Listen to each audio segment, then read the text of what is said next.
Come to order, closed session, the City Council, City of Rialto, the acting successor agency to the redevelopment agency, Rialto Utilities Authority, Rialto Housing Authority is now in session. Will the clerk please call the roll? Mayor Baca, Present. Mayor Pro Tem Scott, Present. Councilmember Carasada, Present. Councilmember Carla Perez, Present. Councilmember Montoya, Present. City Attorney Eric Bell, Present. City Manager Tanya Williams. Present. At this time, has anybody from the audience like to address any of the closed session? Seeing none. To hear a motion to So close? moved. Motion been made by Carla Perez. Do I hear a second? To do what? For what?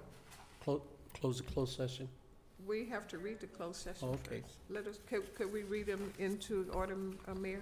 Yes. Thank Nobody you. seconded yet, so. Okay, thank you, City Attorney. Thank you. Mayor, council members, we have four primary items on the closed session this evening. The first one is a conference with legal counsel regarding two different items of existing litigation. Both of those items are listed on the agenda. The second item is one matter of anticipated litigation. The third item is a conference with real property negotiators. Your real property negotiator is Tony Williams, your city manager, and the properties are listed as the four items in the description on the agenda. Your fourth item is a conference with your labor negotiator. In this case, this will be Tanya Williams and Assistant City Manager Tim Sullivan with regard to the collective bargaining units and unrepresented employees listed in the description. Thank you. That's it. Thank you very much. Are there any questions or anyone from the audience like to discuss any items? If not, do I hear a motion? Close. So moved. Motion's been made by Carla Perez. Second. Council members. And seconded by Mayor Pro Tem Ed Scott. All those in favor signify by saying aye. Aye. Any opposition? Motion carries.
He was actually riding his bicycle home. He had a heart attack and passed away. So I became a small business owner at 18. It was not what I planned on doing for a living. I was actually in college at the time and was getting my degree in psychology. I wanted to be a counselor, ended up getting my master's in counseling. But we decided to keep the business because it was generating an income, was getting me through school. So we thought, okay, let's keep this thing. And we ended up moving down here at this current location in the early 80s. We just ran out of room. So we made the big leap and kind of tripled our size. And I remember it was pretty scary at that point, like, wow, are we gonna be able to afford this rent? You know, will the business accommodate that? And sure enough, it did. And we continued to grow. I started hiring people to run the business, to help run it. We did several expansions at this location in Rialto. And then in 2012, we opened up our Redlands store, which is like 3 times the size of this place. And that took off like a rocket from day one. And here we are like 66 years later. It's one of those things, if my dad could see us now, he'd be blown away. Not only as far as the things we do, but just the depth and the difference of products that we offer now. Electric bikes are incredibly popular. We're actually selling electric motorcycles now, something I never thought I would be selling. We sell a lot of high-end carbon bikes that have electronic shifting. My bike has electronic shifting on it. We have entry-level bikes. I mean, if you want something for like 13 grand, we've got those. But if you're wanting more like an inexpensive bike just to commute back and forth to work, we do sell used bikes as well. So it's a variety, and there's a lot of different categories of riders. That's, I think, the thing that keeps me interested and motivated in this business. You just never know what you're going to work with next. It's a very, very diverse group of people, but what they all share in common, I think, is a love of cycling. And I see the expression on people's faces when if they've been off a bike for a while, when they come back from a little test ride, they've always got that smile on their face, like, wow, it's like being a kid again. So it's really cool. Our address is 384 South Riverside Avenue in Rialto. We're open from 10 till 6 Monday through Saturday, 11 to 4 on Sundays. Or you can go online to donsbikeshop.com. We do a lot of repair work. This place is crazy. On a weekend, we do a ton of repairs. So we have quite a few mechanics. I have 22 employees total. A lot of them are dedicated mechanics. This is what they do all day long. They fix other people's bikes. And we work on all kinds of bikes, not just the ones we sell, but pretty much bikes from all over the place. The cool thing about this business is it is about health, fitness, psychological health. You know, as I know, just getting a master's in counseling psychology, anything you can do to reduce stress is just a win-win. And so we are tied in with fitness, with health, with recreation, with community, with, you know, giving people groups to ride with. We do events with the city and we partner with them on a lot of different things. We do have the ride out for the teens. Rialto PD gives us an escort for that. We also had some really cool celebrities come out. These are people from the biking world from like the 80s, or kind of the stars, if you will, of the BMX world that came out to be part of our event. So, you know, we kind of been part of this community for a very long time. And, you know, when people have asked, well, why do I like to give back to my community? And it's because my community has given so much to me.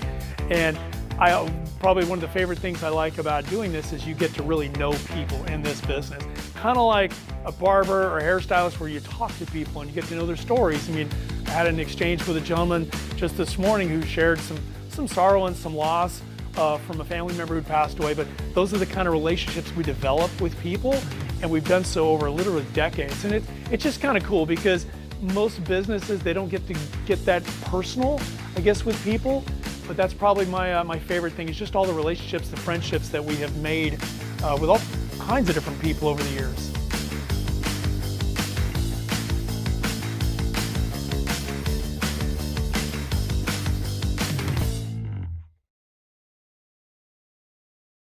The City of Rialto's upgraded permitting center is a seamless, user-friendly experience for permit applications, business license requests, and secure online payments.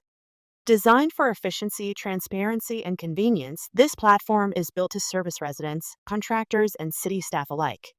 Everything you need all in one place. Check out this introduction video to the new online permit center coming June 2nd. Welcome to Civic Access, the online customer access portal for the City of Rialto. This introduction will navigate you through the various online services and functions offered by the City of Rialto. As a guest visiting the site, you will be able to pay invoices, search for records, and view scheduled inspections.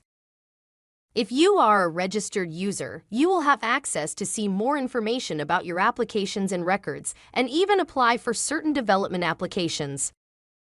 To log in, click Login or Register in the top right corner of the page or with the tile in the center of the screen. If you have not registered for Civic Access, please create an account prior to logging in. After successfully logging in, you will see additional tabs and functionality. The first tab is the Home page. This will bring you back to the main page again from wherever you are in the website. The next tab is the Apply tab. This is where you can apply for available online permit, plan, and business license applications. After clicking Apply, you will be automatically redirected to the city's decision engine, which is a guided application to help you find the correct permit, plan, or business license application to apply for. The next tab is the Dashboard. In the dashboard, you will be able to see the progress of your permit and plan applications that you've submitted to the city. You will also be able to view all of your inspections and their associated statuses. Your dashboard will also show your open invoices. You can make payments by adding them to your cart and making a payment with a credit card. If you have business licenses with the city, they will be listed at the bottom of the dashboard screen. My Work is another way to see all of your associated records in a list view. It is sectioned out into permits or plans, inspections, and invoices. If you applied for a permit or plan at City Hall, you should see the record in this screen. If you have difficulty finding a particular record, you are able to filter and sort your records. There is even an option to export your records into a Microsoft Excel file. Providing the correct email address and contact information on your application is essential to being able to see your records in the online portal. Please contact the city if you are not seeing your applications in the online portal. If you want to see scheduled inspections, click on the Today's Inspections tab. If you would like to see upcoming scheduled inspections or past scheduled inspections, simply change your desired date.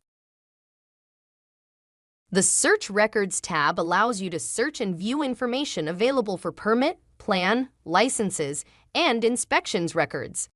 You can search with record numbers, keywords, or partial descriptions. Click on the record number to see more details of the record. If you cannot locate the record you are looking for, please contact the city.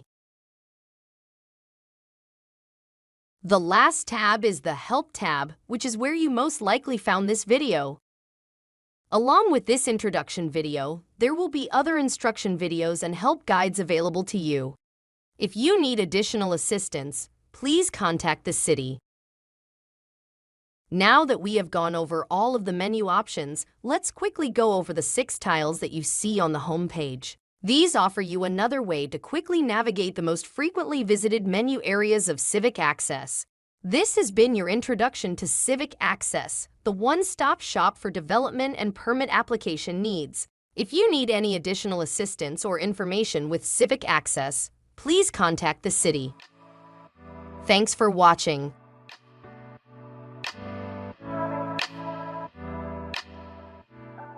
19 emergency has hit working families hardest. That's why all across the country, community action agencies are open and here to ensure the well-being of every American family. For over 50 years, we've been delivering hope and opportunity. Now more than ever, working families need life-changing services, solutions, and stability. Contact your local community action agency today. To give your garden a boost while helping the planet? The City of Rialto has you covered. Rialto residents and businesses can pick up free mulch and compost, open to the public 24 hours a day.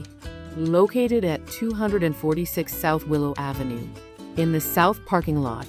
Bring your shovel and container to this self-serve station and do your part to keep Rialto green. It's first come, first served. Transform your yard and support sustainability at the same time. For more information, call 909-820-2602 or visit www.rialtoca.gov. Proudly brought to you by the City of Rialto Public Works Department. And let's grow greener together.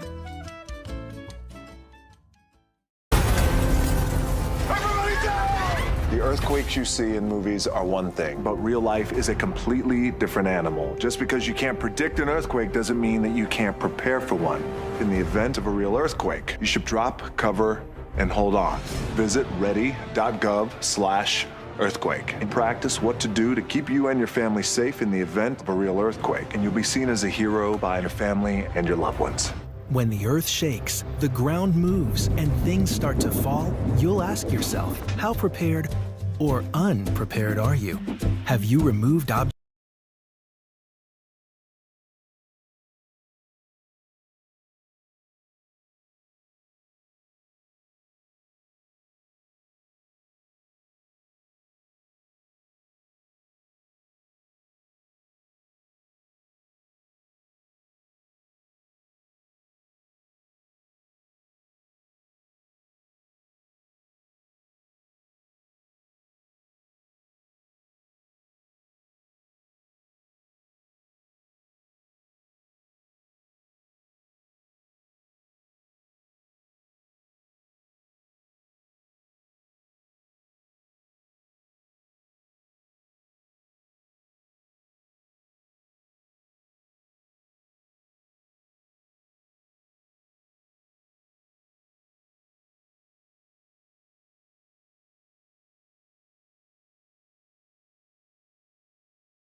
When the earth shakes, the ground moves, and things start to fall, you'll ask yourself, how prepared or unprepared are you? Have you removed objects from over the bed and over your head? Anchored your possessions securely to the wall. It won't be a pain, and you're not doing it in vain. Are your emergency kits packed? What about your family, your friends? Do they know what to do, how to get in touch, and where to meet?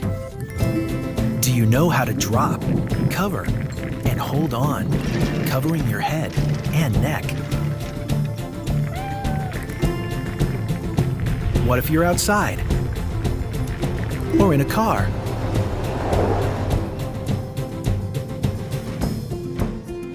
After the shaking stops, look around. Figure out what to do. Stay away from damaged areas. Turn on a radio. Reach out for help. And if you're trapped, do not move about. Stay calm. Only shout as a last resort. Once everything and everyone is safe, get prepared. An aftershock could be on its way. So before the earth shakes, the ground moves, and things start to fall, get prepared. Make a plan. Practice what you know, because an earthquake can happen anytime, anywhere. You never know.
When the earth shakes, the ground moves, and things start to fall, you'll ask yourself, how prepared or unprepared are you? Have you removed objects from over the bed and over your head? Anchored your possessions securely to the wall. It won't be a pain, and you're not doing it in vain. Are your emergency kits packed? What about your family, your friends? Do they know what to do, how to get in touch, and where to meet? Do you know how to drop, cover, and hold on, covering your head and neck?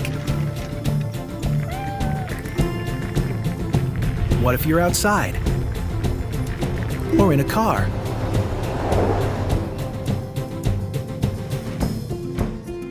After the shaking stops, look around. Figure out what to do. Stay away from damaged areas. Turn on a radio.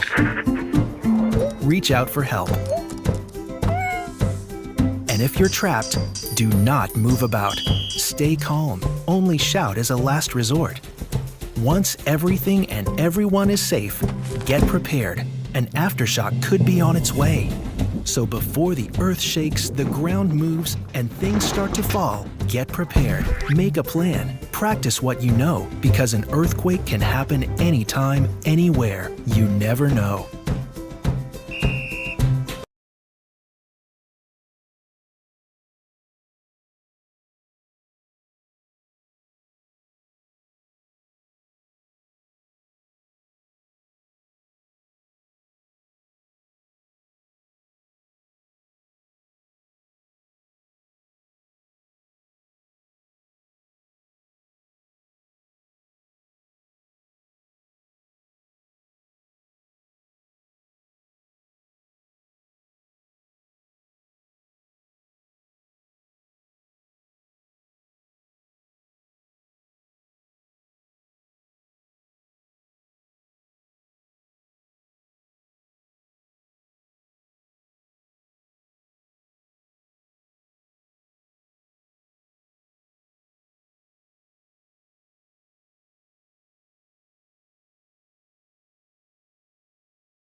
Earthquakes you see in movies are one thing, but real life is a completely different animal. Just because you can't predict an earthquake doesn't mean that you can't prepare for one. In the event of a real earthquake, you should drop, cover, and hold on. Visit ready.gov/earthquake and practice what to do to keep you and your family safe in the event of a real earthquake. And you'll be seen as a hero by your family and your loved ones. When the earth shakes, the ground moves, and things start to fall, you'll ask yourself, how prepared or unprepared are you? Have you removed objects?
Give your garden a boost while helping the planet?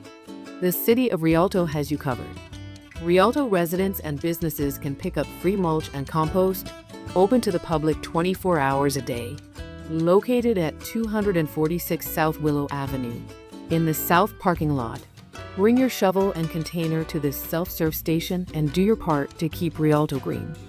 It's first come, first served. Transform your yard and support sustainability at the same time. For more information, call 909-820-2602 or visit www.rialtoca.gov. Proudly brought to you by the City of Rialto Public Works Department. And let's grow greener together.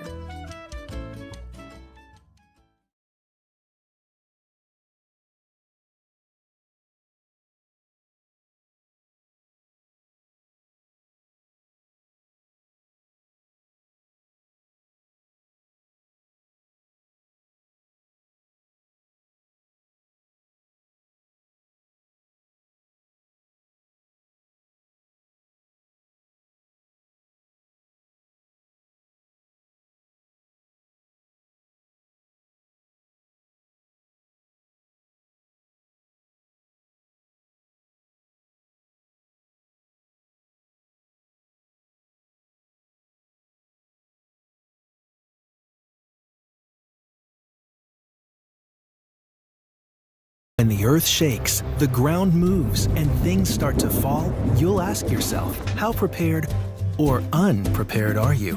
Have you removed objects from over the bed and over your head? Anchored your possessions securely to the wall. It won't be a pain, and you're not doing it in vain. Are your emergency kits packed? What about your family, your friends? Did they know what to do, how to get in touch, and where to meet? Do you know how to drop, cover, and hold on, covering your head and neck? What if you're outside? Or in a car?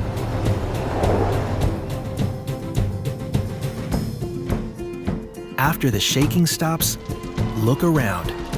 Figure out what to do. Stay away from damaged areas. Turn on a radio. Reach out for help. And if you're trapped, do not move about. Stay calm. Only shout as a last resort. Once everything and everyone is safe, get prepared. An aftershock could be on its way. So before the earth shakes, the ground moves, and things start to fall, get prepared. Make a plan. Practice what you know, because an earthquake can happen anytime, anywhere. You never know.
Being a prostate cancer survivor can make a man feel all alone in the fight, especially in the Inland Empire. I should know.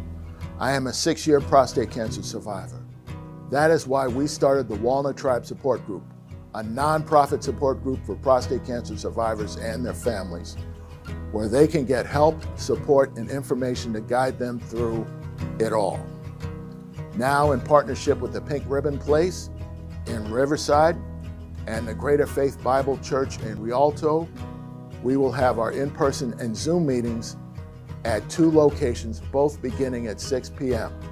The Riverside meetings will be held on the first Wednesday of every month, and our Rialto meetings will be held on the third Tuesday of every month.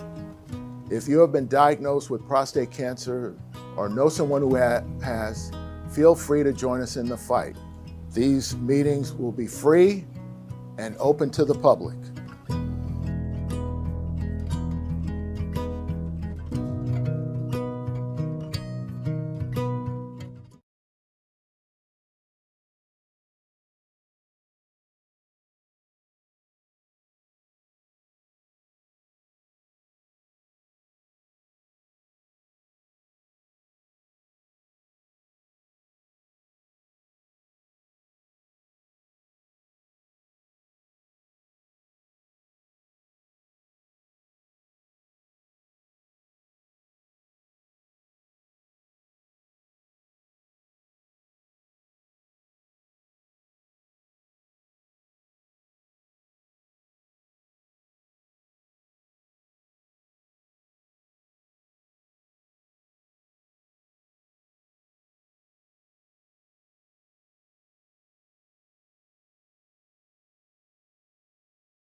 Hey Rialto, my name is Maria from the City of Rialto's Parks, Recreation, and Community Services Department, and I'm excited to share some awesome news with you. We're thrilled to announce the completion of the resurfacing project at Rialto City Park, reinforcing our City Council's commitment to maintaining high-quality public spaces that meet the needs of our families. As a family-first community, we believe that well-maintained, safe, and accessible parks foster a stronger sense of togetherness and community pride. So, what's new? First, check out these bold, vibrant colors. Not only do they look amazing, but they're designed for better visibility and to bring energy and enthusiasm. These colors reflect our city's identity and our dedication to providing top-tier recreation amenities. Plus, we've introduced Rialto's first ever pickleball courts. As part of the project, one of the tennis courts has been converted into 4 designated pickleball courts, giving our residents a fun new way to stay active. There's still more. We added our City of Rialto's Parks and Rec logo to the basketball courts and extended the fence between the pickleball and tennis courts to enhance the experience of our players. Interested in playing on the pickleball and tennis courts? Visit the Rialto Fitness and Aquatic Center for access. The basketball court is open for public use, so come in and shoot some hoops. We know that recreation plays a vital role in building a healthy and active community. That's why we continue to work towards keeping our parks, recreational facilities, and gathering places to a high standard that enhances the quality of life for our residents. This project was made possible by funding through department funds and the California Prop 68 per capita grant program. At the City of Rialto, we take pride in shaping a thriving and innovative recreational landscape, ensuring that our city keeps pace with growth while maintaining high standards our council desires and our residents deserve. We are committed to the future of Rialto, where families thrive, public spaces inspire, and recreation brings people together. We can't wait to see you at the courts. What do you think about the new courts? Awesome. Love the fiberglass backboard. Nice. And I was here the other day when they were painting it. So yeah, but I got to come with my son and shoot some hoop. It's impressive. You know, they did a great job with them. And the colors, I love the colors. They're so vibrant and welcoming. It's like you just want to come and buy a new basketball. I love them. Gets your attention right away, and it's very nice to see that the city's actually doing something for the park. It's a really nice upgrade. I like how you can raise a court, you can make it lower and higher for the littler kids. I like everything about it. I like the environment. I like how it's gated up for the kids. I like it. Shout out to Rialto. Y'all doing y'all big one. I think about the courts is fire, and thank you for our community. Nice. I think about the court is that I love it so much. This is every hooper's dream, and thank God for everything. Nice. Ooh. What do you think? You like them? Fire. Yeah, you fire? Yes. All right, you guys want to shoot? Yeah, go. I'm gonna shoot a half court. Hey, I'm gonna shoot the half.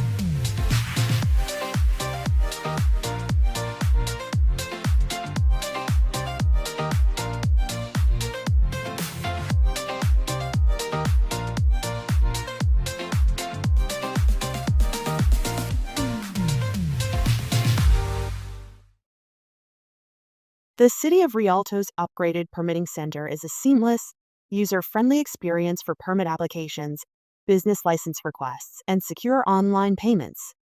Designed for efficiency, transparency, and convenience, this platform is built to service residents, contractors, and city staff alike. Everything you need all in one place. Check out this introduction video to the new online permit center coming June 2nd. Welcome to Civic Access, the online customer access portal for the City of Rialto. This introduction will navigate you through the various online services and functions offered by the City of Rialto. As a guest visiting the site, you will be able to pay invoices, search for records, and view scheduled inspections. If you are a registered user, you will have access to see more information about your applications and records, and even apply for certain development applications.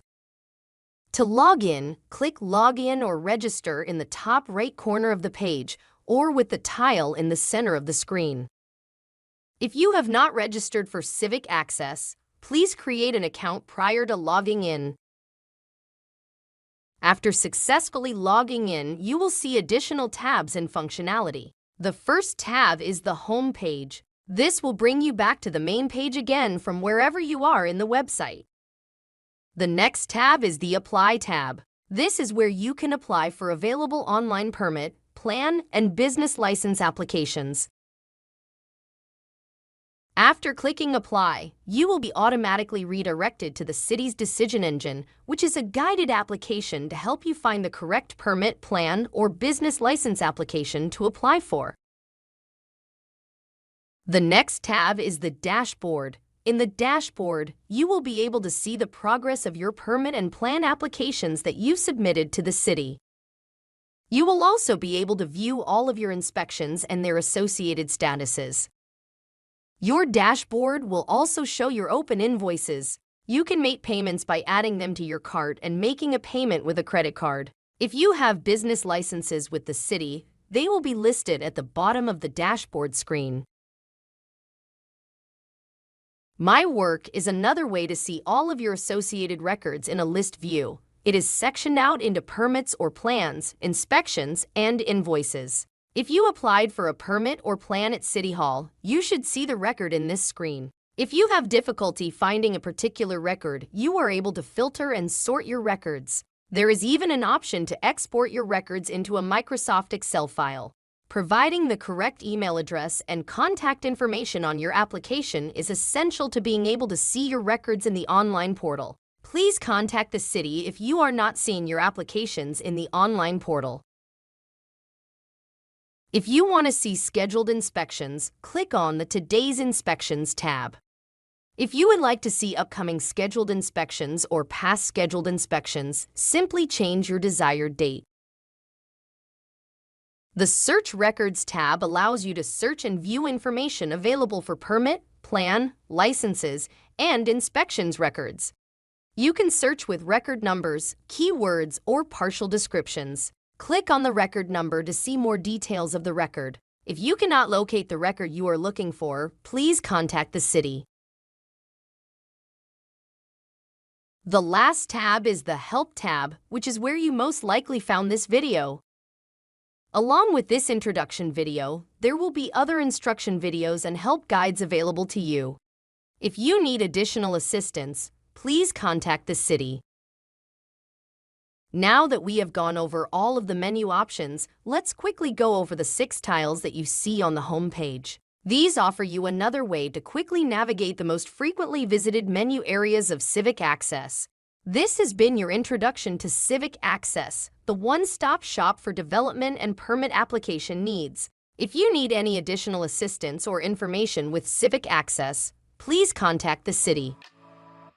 Thanks for watching.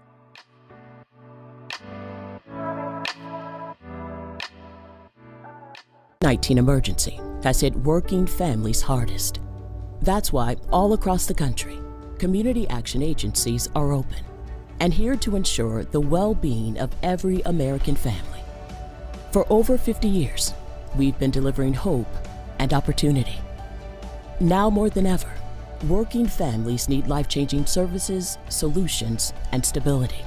Contact your local community action agency today.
Hey guys, welcome back to our show. What are we calling this? Vendor shoutouts, farmers market, whatever the case is. If you have any suggestions, leave a comment down below. But we're here at the Rialto Certified Farmers Market, and today we will be talking to one of our vendors who is Happy Hog Farms. They have been here with us for a very long time at the farmers market, so let's go check them out.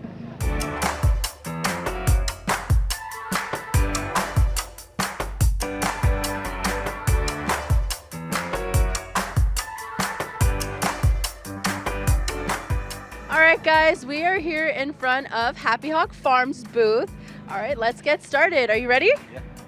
So, can you tell me a little bit about your business? We're local. We're in downtown Riverside, so we try to come out and try to support people for access to like fresh fruit, organic. A lot of stuff that we sell right here we grow it, whether it's sugar canes, avocados, lime, and then the juice machine, that's oranges from Riverside County. Everything is local.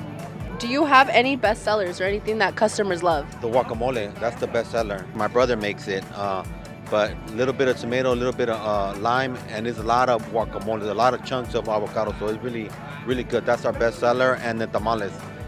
Everything is freshly made, and they're Mexican tamales, because people ask, what kind are they? Because some people use banana leaves, we use corn leaves. We have beef, pork, chicken, and cheese for the people that don't eat meat. And then we sell ceviche, fish, shrimp, vegan. All right, do you have any fun or interesting facts about the business? Well, what people don't really know that we're only allowed to use local. So when we press the juice, we're only allowed what's in season. You know, so sometimes it's not as sweet as it was, because once we run out of the navel, we'll start the Valencia, and it'll get sweeter as the weeks go by. So people don't know that, so they'll think like, why aren't you just getting the sweeties that's on right now? But we don't get our stuff from like the markets or the commercial. It's all locally farmed. All right, well, thank you so much for joining us today. I appreciate it. All right, guys, well, that was Happy Hog Farms. We will see you guys next time. Bye.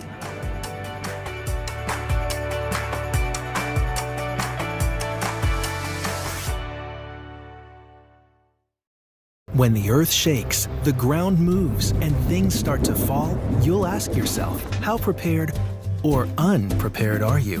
Have you removed objects from over the bed and over your head? Anchored your possessions securely to the wall. It won't be a pain, and you're not doing it in vain. Are your emergency kits packed?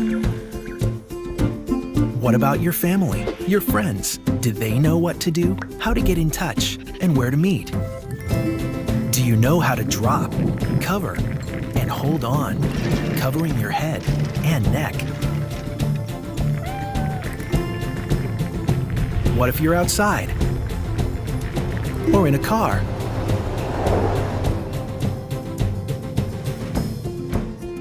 After the shaking stops, look around.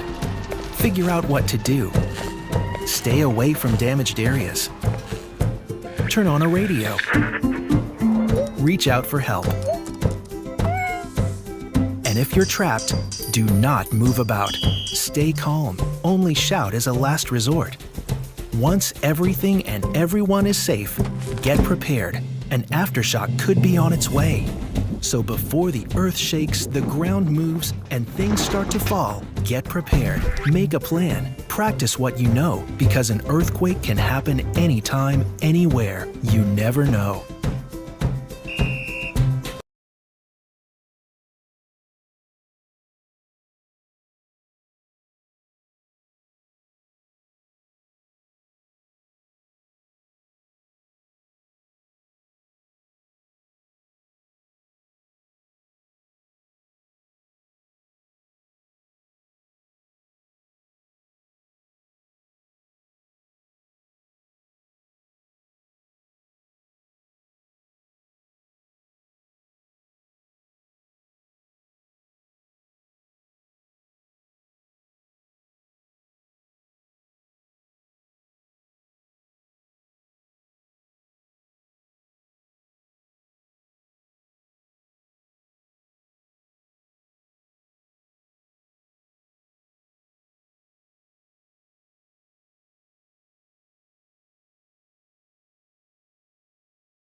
Earthquakes you see in movies are one thing, but real life is a completely different animal. Just because you can't predict an earthquake doesn't mean that you can't prepare for one.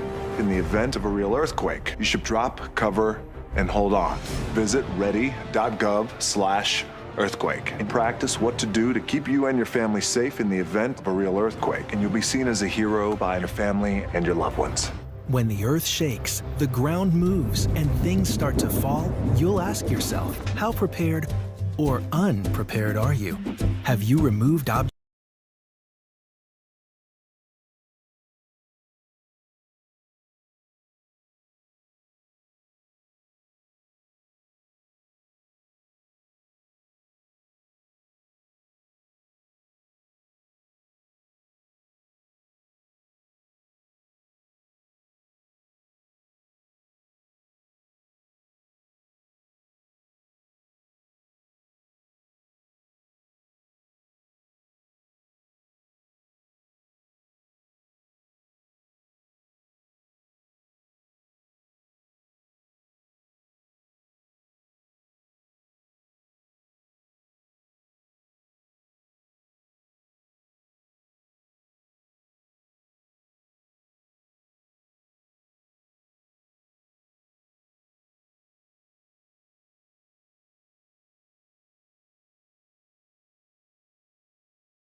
Hola residentes de Rialto, tenemos noticias muy buenas justo a tiempo para la temporada de natación.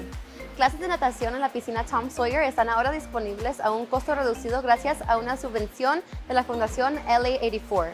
A través de nuestro programa de becas acuáticas, la mayor parte del costo está cubierto, por lo que es más fácil de nunca para aprender a nadar. Los aplicantes deben tener entre 5 y 17 años para calificar. Las sesiones duran 2 semanas. Para inscribirse, visite la piscina Tom Sawyer y rellene la aplicación de becas. Pero no esperes, el espacio es limitado y las clases se llenan muy rápido. Consulta las fechas de inscripción para ver cuándo puedes inscribirte en la próxima sesión. La piscina Tom Sawyer ya está extendiendo el horario de las clases de natación, ofreciendo más clases de natación y la celebración de clases de 4 días a la semana, de lunes a jueves. Estamos aquí para ayudarle a chapotear con seguridad.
Meeting will come to order.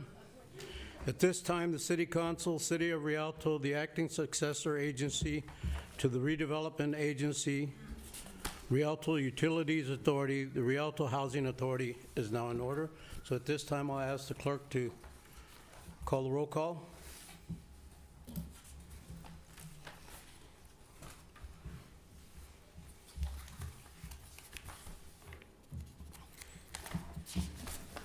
Mayor Blocker, Present. Mayor Pro Tem Scott, Present. Councilmember Carrie Sellers, Present. Councilmember Carla Perez, Present. Councilmember Montoya, Present.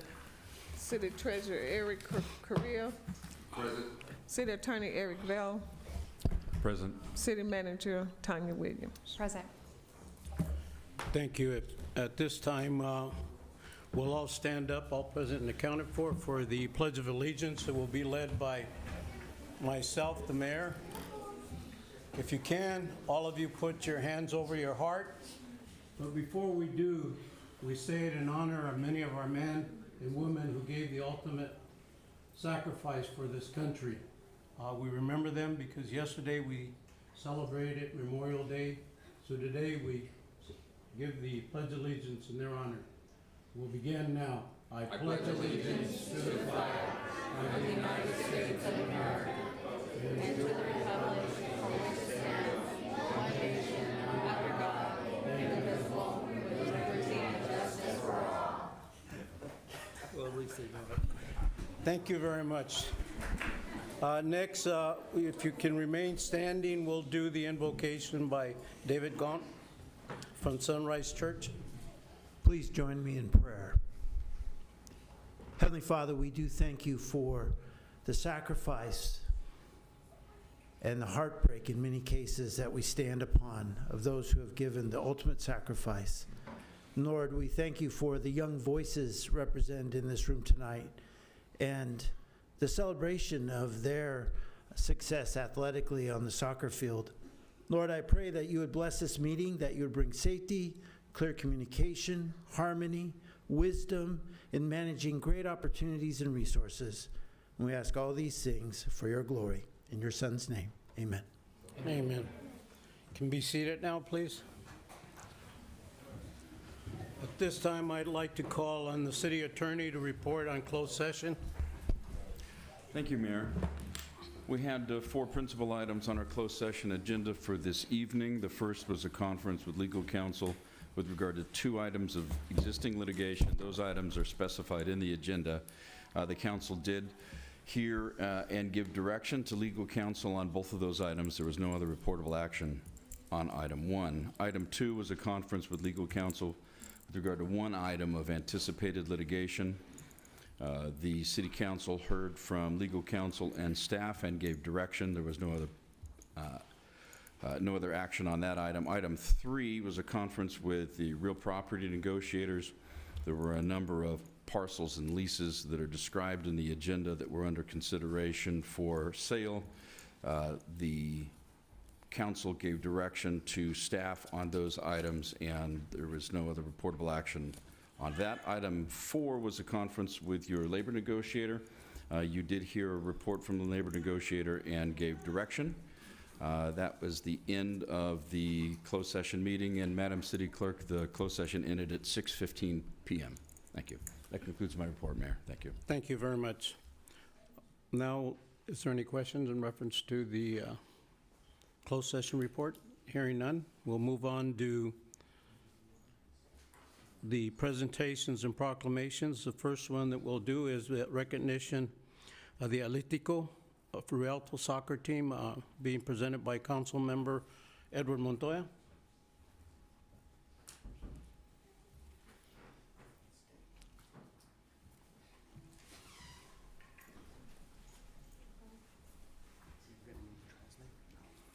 No.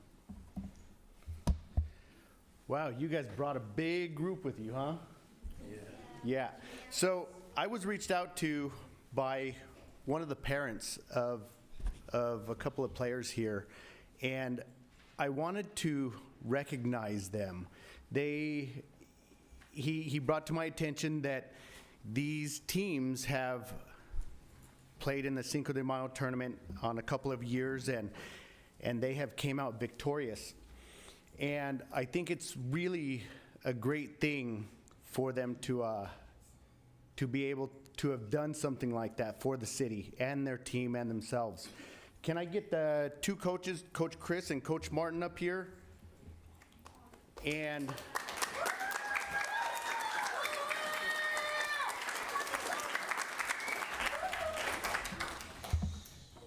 so I have a couple of certificates up here for both of you, but also I have a certificate for each one of the players that are on the team as well.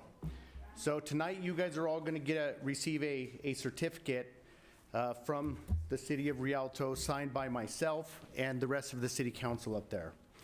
So it is my honor tonight to present a special award to Atletico Rialto Youth Soccer Team for their outstanding achievements and representation of our city.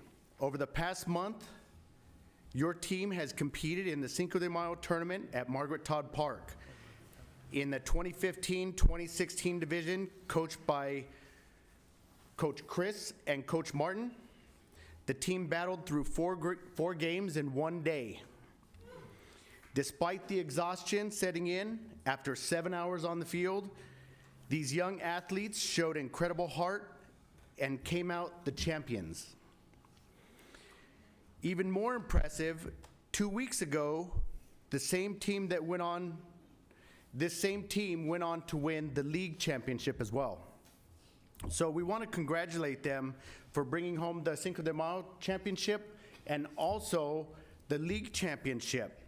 So to Coach Chris and every player on the team, thank you for your hard work, your dedication, and your sportsmanship. You continue to practice hard, compete at a high level, and represent the city of Rialto with excellence week after week. It is my pleasure to present these awards to your team for your championships for Cinco de Mayo and your league. Congratulations.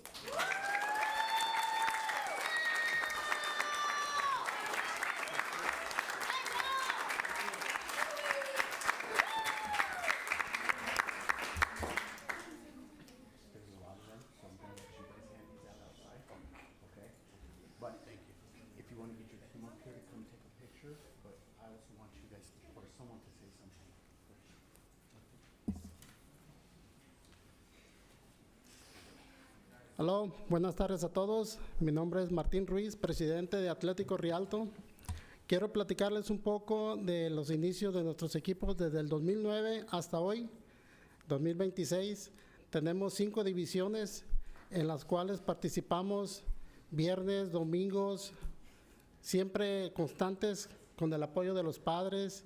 Están participando. Este equipo 2015 ha tenido esta temporada 2 veces campeón de liga y el torneo reciente del torneo de 5 de mayo, en el cual estuvimos involucrados Rialto Soccer League y Atlético Rialto organizando este torneo que fue muy bonito.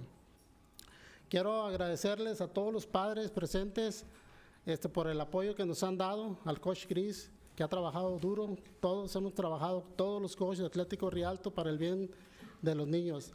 Atlético Rialto se desempeña en darle oportunidad a todos los niños que vienen de la ciudad a una oportunidad para aprender fútbol. Tenemos valores, les enseñamos disciplina, hacemos lo mejor posible para que estos niños el día de mañana sean algo aquí en nuestra comunidad y sean buenos atletas, buenos hijos, buenos padres y aporten a nuestra comunidad. El 85% de los niños que están en los grupos viven aquí en Rialto. Perdón. ¿Le da permiso que le traduzca un momentito lo que está diciendo? Gracias. No creo que se vaya a memorizar todo.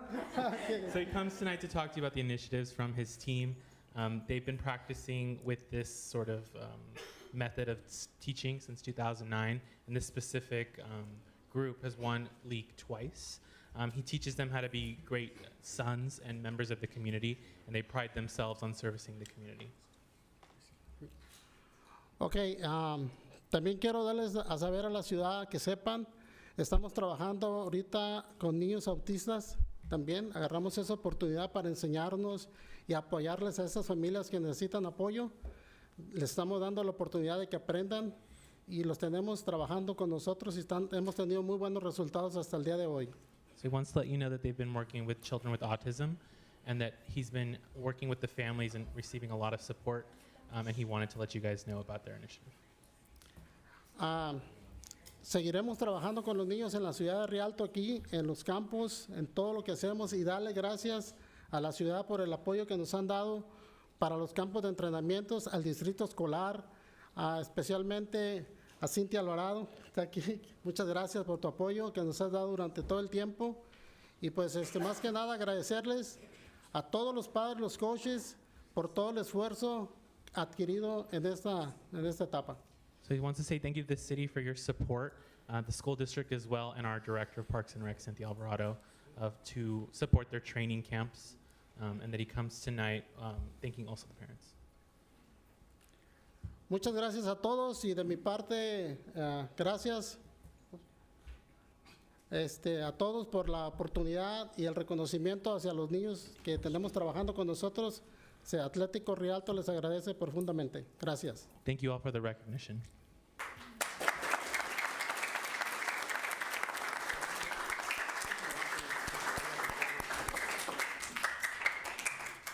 I'd like to call on the council member Andy Caraceres. Yes, I just want to congratulate Atletico Rialto and the coaches, Martin and Chris. Thanks for your dedication. Thanks for believing in our youth. Thanks for giving them an opportunity to get out there and play. Les quiero dar las gracias a todos los padres de familia también, porque es muy importante que como padres de familia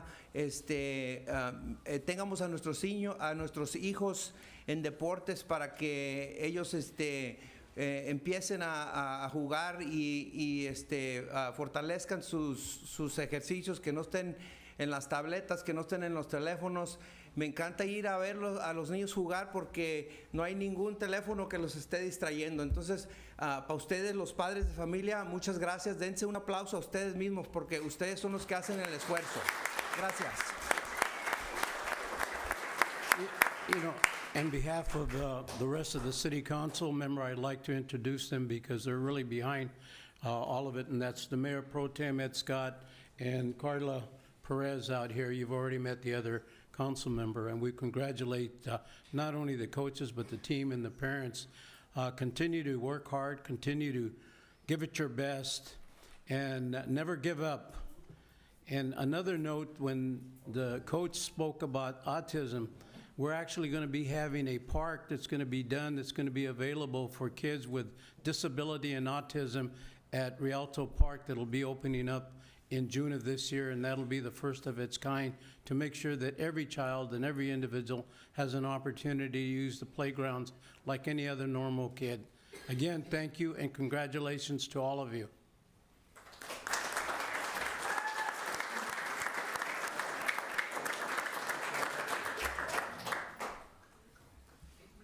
So we'll get one this way, and then we can do another one. Do you guys want to come up?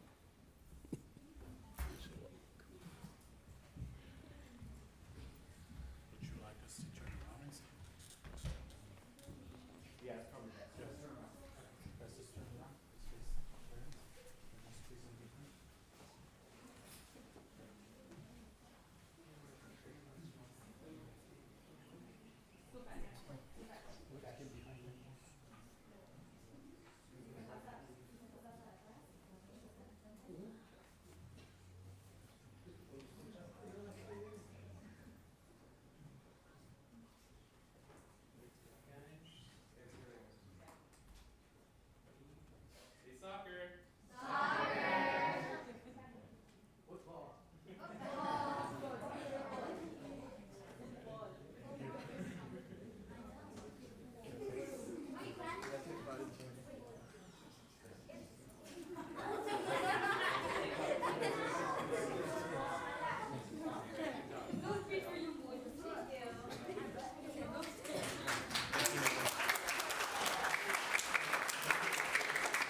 The next item on the agenda is the Rialto Branch Library Summer Reading Program by Janet Mutarosa.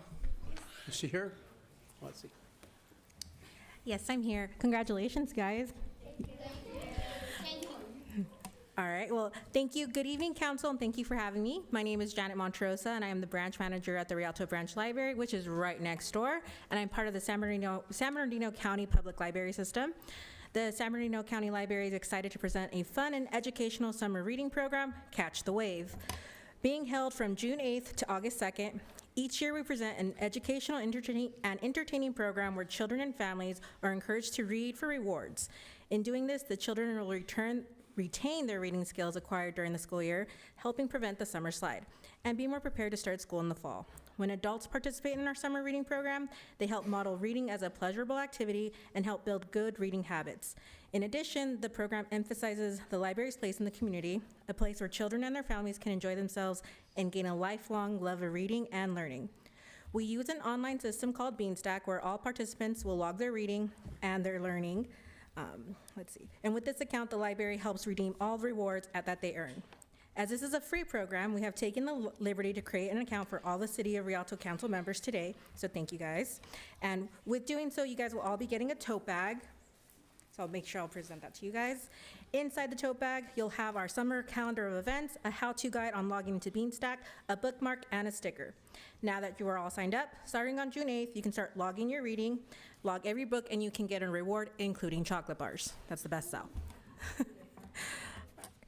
For our children and our teen programs, we offer a few options, such as reading by number of pages, number of minutes, or number of books.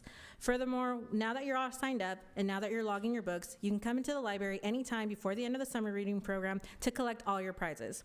You can start earning incentives as soon as you complete your first book. You can also earn a ticket for every 30 books you read and check out, and that'll enter you into a countywide drawing for a grand prize. We hope you can help us encourage all the City of Rialto to come sign up, and also please tell your family and friends to come join us. We're sure there's something for everyone. Our kickoff is going to be on Saturday, June 6th at 12 p.m., where we're featuring wildlife adventure time. That means lots of live animals coming to the library. Come join us. Thank you, and have a great evening. Thank you very much.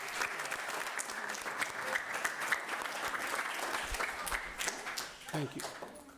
Madam Clerk, is there any oral communications?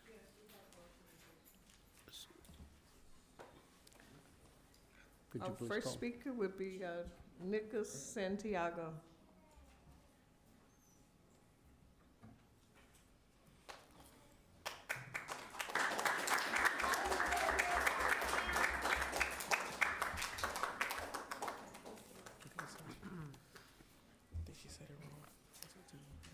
Hello. Sorry. My name is Dries Cooper. This is Nicholas. We're here from Eisenhower High School. We're here for a civic engagement project for our history class. We're here to talk about speeding. What opened our eyes to that was the Every 15 Minutes program at our school, which I was a part of. So I'll read off what we have. Good evening, Mayor, members of the City Council, and residents of Rialto. Tonight, I stand before you not just to discuss statistics, but to talk about lives. The lives of our families, neighbors, students, and friends who travel our streets every single day. According to the 2022 California Office of Traffic Safety Rankings, Rialto ranked 4th out of 61 comparable cities for alcohol-involved crashes, and 3rd out of 61 for crashes involving drivers between the ages of 21 and 34 who had been drinking. Our city also ranks 13th out of 61 for speed-related collisions. These are not just numbers on a report. These numbers represent injuries, trauma, loss, and preventable tragedies happening in our own community. The Office of Traffic Safety clearly states that lower rankings indicate more severe traffic safety problems. In other words, Rialto is facing a serious challenge when it comes to speeding and impaired driving. We must ask ourselves, what kind of city do we want to be? Do we want to continue reacting after accidents happen, or do we want to lead with prevention, education, and accountability? Research across California shows that speeding and aggressive driving are among the biggest traffic safety concerns for residents statewide. And we know that DUI checkpoints and public awareness campaigns can save lives by deterring dangerous behaviors before tragedy occurs. I urge the city councilor to invest in stronger public awareness campaigns, focus on dangers of speeding and drunk driving, especially targeting young adult drivers. I encourage partnerships with schools, local businesses, and city organizations to promote safe driving education year-round, not just during holidays. We should also consider increase signage in high collision areas, expanded DUI prevention, outreach, and community events to promote safe alternatives such as ride shares programs and design drivers. Public safety is not only the responsibility of law enforcement, it is a shared responsibility. Every resident deserves to feel safe driving home at night, walking across the street, or sending their children to school. Rialto has shown improvement in some categories over recent years, which provides that progress is possible. But we cannot become comfortable while lives are still at risk. Together, we could build a safer Rialto city, where awareness is stronger than reckless, where prevention is stronger than tragedy, and where every life matters. Thank you.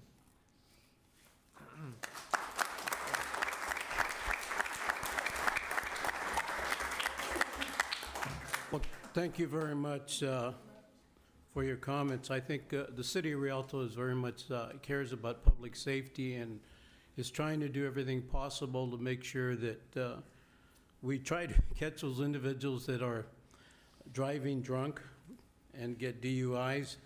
And Mayor Pro Tem here has a program that he has every year that deals with Matt, and maybe you'd like to address that. Yeah, thank you. First off, I want to thank you, all of you, for coming here tonight and making our community aware of this situation. I am the father of a young man who died a week after he graduated from high school 12 years ago next week because of an impaired driver.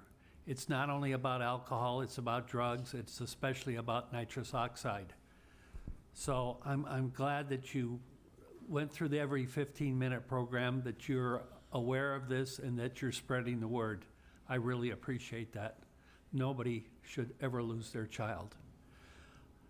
We have a Mad Walk every year in October where we walk for victims of drunk and impaired drivers, and we would love to have you guys as a team there this next year. So I will make sure that the city clerk and I give you a notification. We want to personally invite you. We'd like to have you as part of Team Eddie if you would like to be. And it would be our honor to have you come, so I hope you will. But again, I want to thank you for coming tonight and bringing these statistics, because Rialto, for as great a city as it is, has a huge problem with impaired drivers and speeding drivers. Thank you very much. Thank you. And one of the comments that you made is very important, and that's educational. We need more educational programs also from Rialto Unified School District as a whole to educate the students in reference to driving, and then doing a lot more public relations in terms of the effects it has on the lives of individuals and the impact it has on the citizens of the city of Rialto. I think jointly between developing educational programs, creating more awareness, we can all be part of the same team in terms of public safety, and I think it's everybody's responsibility keep telling your stories, keep educating others, keep telling them the effects it has and an impact it has on someone's life if you're drinking or impaired because you've had drugs. Thank you very much, all of you, for coming. Any others on oral communication? Oh, yes. We have Roberto Delgado.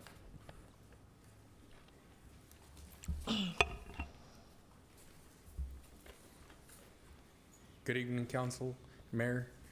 My name is Roberto Delgado. I am part of Viejitos Car Club, San Bernardino County chapter. What I am looking to do is maybe if you guys could help us find resources. We are trying to do a backpack giveaway, school supplies.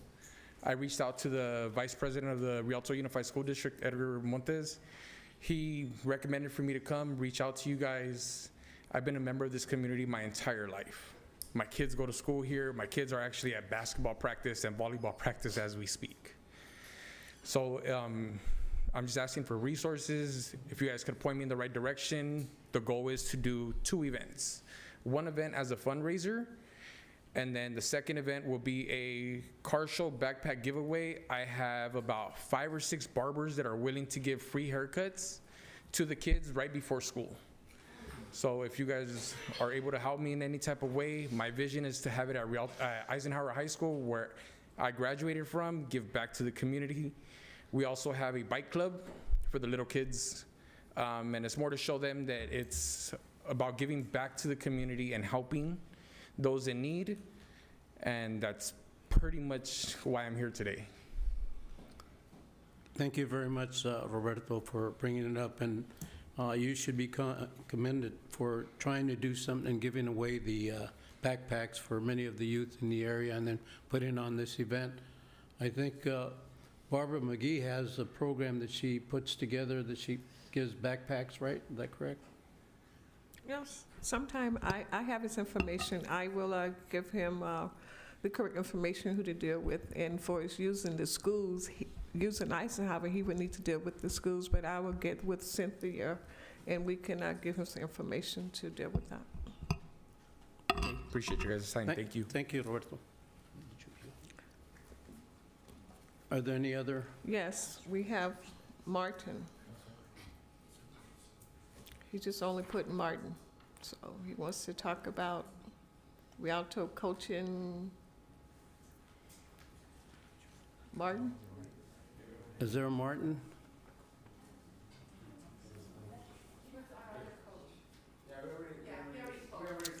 All right. Okay. And the next person we have is Michael Feinstein.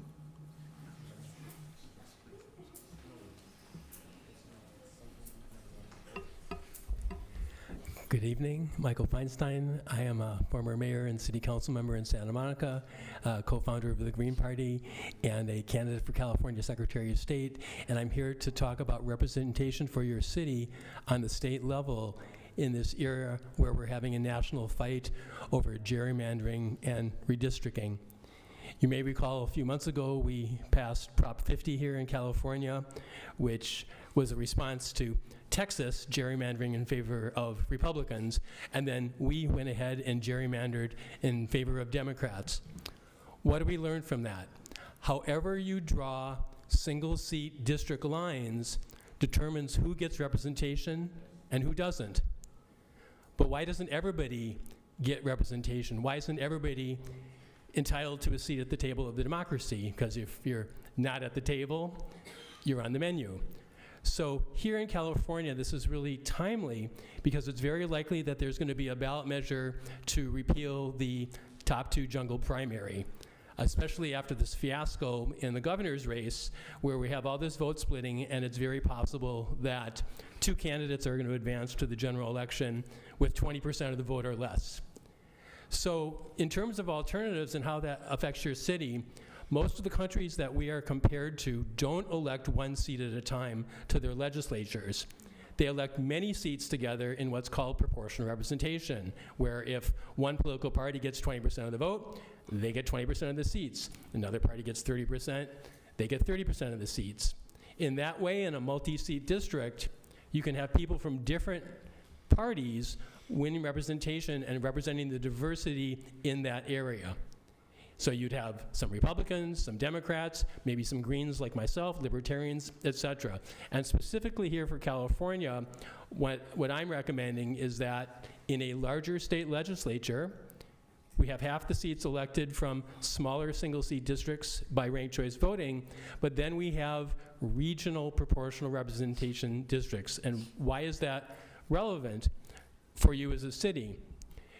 As a nation state and a state of regions, we are not just a collection of districts, but a lot of our reality is regional. Our economics are regional, our public transit systems are regional. Obviously, the Central Valley is different than the Bay Area, it's different than the greater LA area, et cetera. But right now, your representation on the regional level only comes when you are a member of the Southern California Association of Governments, which is an advisory body that tries to lobby the state, but we don't have regional public policy dialogue elections. If you can, keep your comments to Rialto and not for some of the other races that are going on politically or otherwise. This should not be a political platform. No, what I'm specifically saying is that your role, when you want legislation from the state,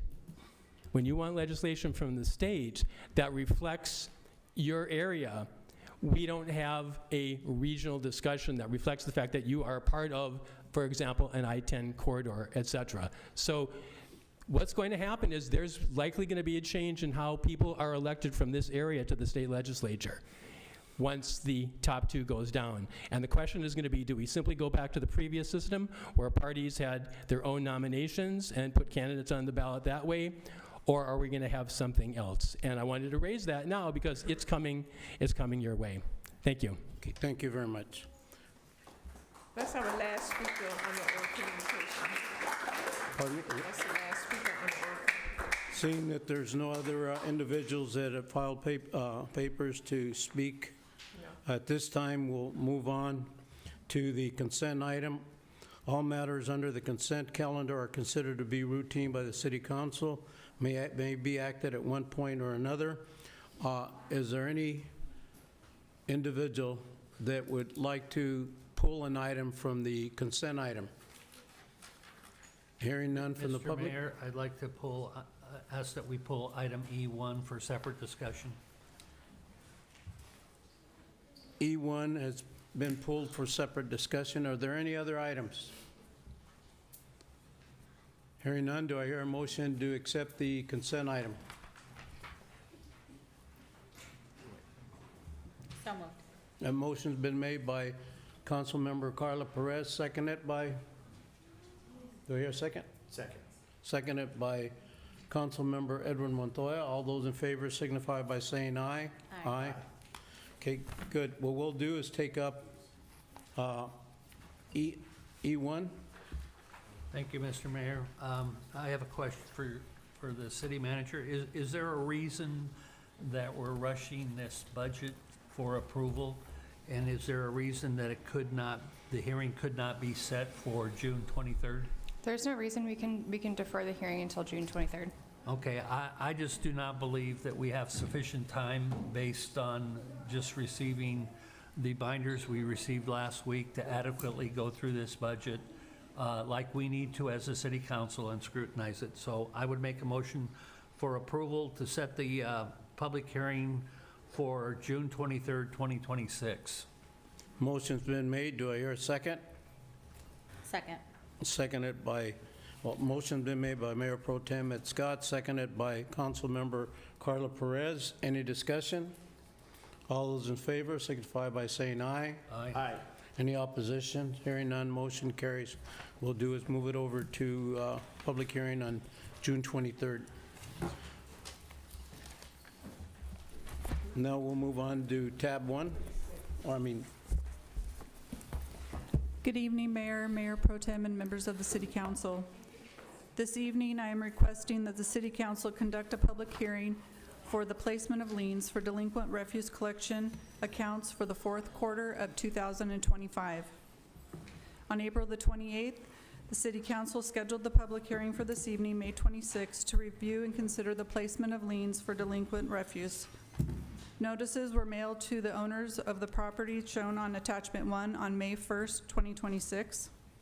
At this time, I would request that the City Council conduct the public hearing, take public testimony, consider the placement of liens against the delinquent properties identified on Exhibit A of the resolution, and adopt Resolution Number 8516, authorizing the filing of liens against the properties for delinquent refuse accounts with the San Bernardino County Auditor Controller Recorder's Office. This concludes my presentation, and I'm available for any questions. Thank you. Is there any member from the public that would like to address this? This is open for public hearing. Seeing none, is there a motion to close the public hearing? Close the public hearing. Motion's been made by Councilmember Carla Perez, seconded by Edward Montoya. All those in favor signify by saying aye. Aye. Any opposition? Hearing none. We'll move on now to the item itself. Is there any discussions from members of the council? Move approval of Resolution 8516.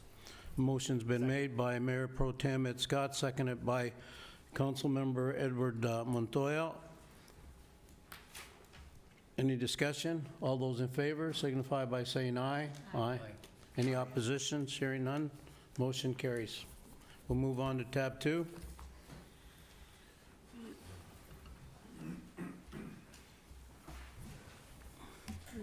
Good evening, Mayor, Mayor Pro Tem, and members of council.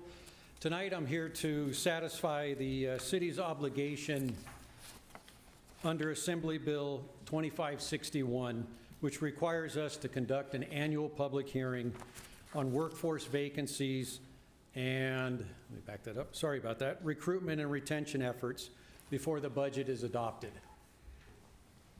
So tonight's presentation covers 5 areas: the background and purpose of AB 2561, our current vacancy rates, our recruitment process, the obstacles we're navigating, and the specific efforts we've undertaken to improve recruitment and retention. The Assembly bill was signed into law and took effective January 1st of last year. The bill makes 3 core findings. First, that job vacancies in local government are a widespread and serious problem. Second, that high vacancies put a real burden on the employees who remain.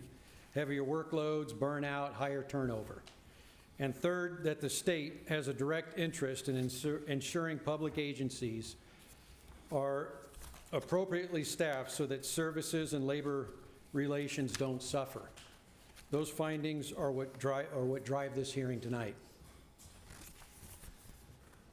So, in response to those findings, the law now requires every public agency to hold a public hearing at least once per fiscal year, and as I mentioned, prior to the budget adoption. The city is required to report on vacancy rates, recruitment and retention efforts, and the obstacles faced, if any. Bargaining units if any bargaining units have a vacancy rate of 20% or higher, we must provide additional detail on that unit upon request, and recognized employee organizations here from the city have the right to make a right to make a representation at this meeting. So as of May 20th, the city has 502 authorized full-time positions, not counting elected officials. Of those, 46 are currently vacant, giving us a citywide vacancy rate of 9.16%. So breaking that down by bargaining unit, I want to highlight a few things. 3 of our 6 bargaining groups actually saw their vacancy rates decline from last year. TMMU dropped from 16.7 to 13%. RPBA General went from 6% down to 3.3%, and Local 3688 came down from 11.9% to 10%.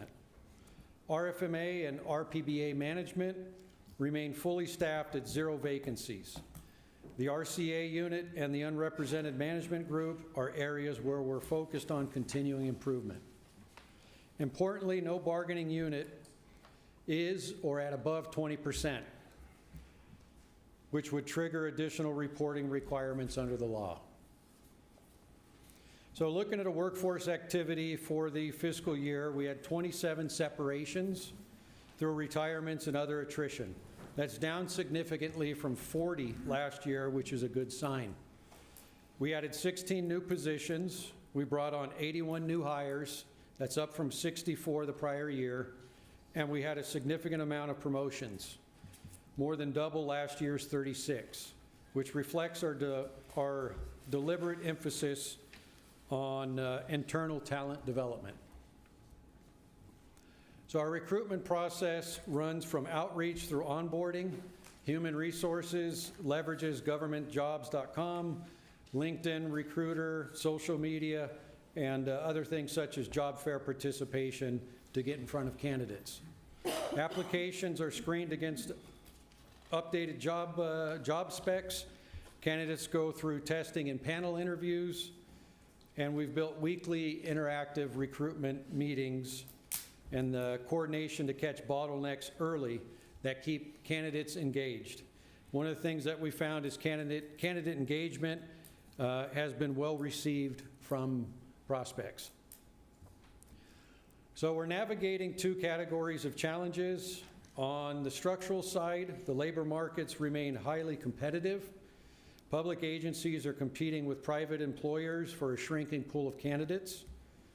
We see this in specialized fields like engineering, building and safety, and fire. Also, post-pandemic workforce expectations have also shifted in ways that affect applicant volume and interest. Locally, we continue to work on recruitment timelines, applicant communication, and internal process efficiencies.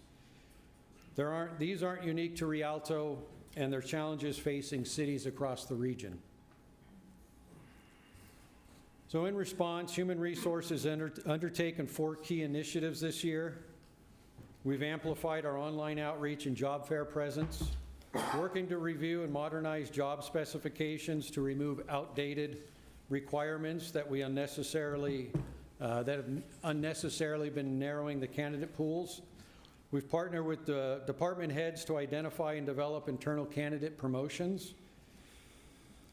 And we filled dedicated HR and risk management's a specialist position in that department, which is focused specifically on recruitment and fire department recruitments. And HR has also conducted periodic internal audits to make sure the process remains fair and continues to improve. So thank you, and this concludes my presentation. I recommend that City Council open the public hearing, receive this report, and file the report in compliance with AB 2561.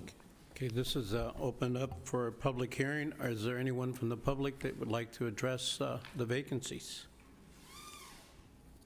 Hearing none, do I hear a motion to close the public hearing? Motion to close the public hearing. Motion's been made by Andy Caraceres, seconded by Carla Perez. All those in favor signify by saying aye. Aye. Any oppositions? Hearing none, motion carries. Now we'll open it up for council members. You have a question? Yeah. Mayor Pro Tem Ed Scott. I noticed on one of the pages you have localized challenges, the recruitment timeline. Does that mean you're being critical of the recruitment timeline?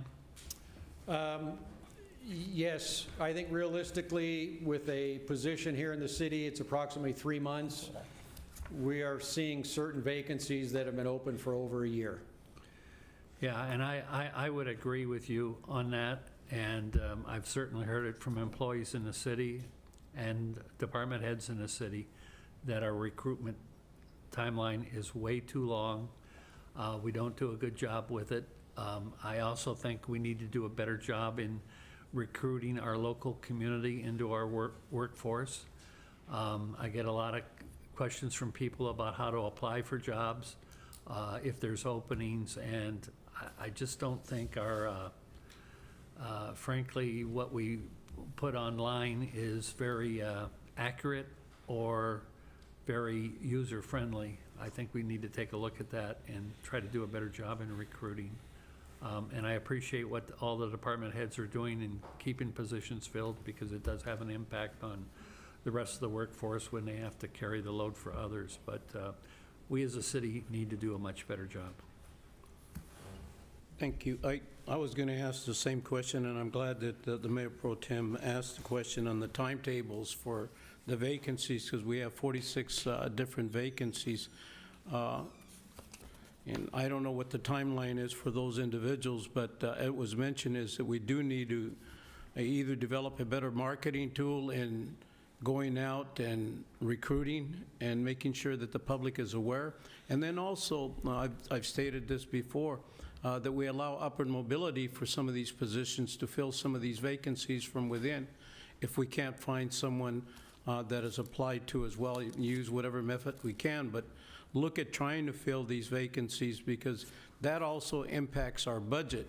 So when we come to approving the budget, it makes a big difference knowing if you have a vacancy, you don't have a vacancy in terms of how much dollars that we have to expend as far as whatever projects we want or moves we want to make within the city itself. So that becomes very critical in terms of our recruitment, our timetable, and how it impacts our budget if we continue to have these vacancies that are still there.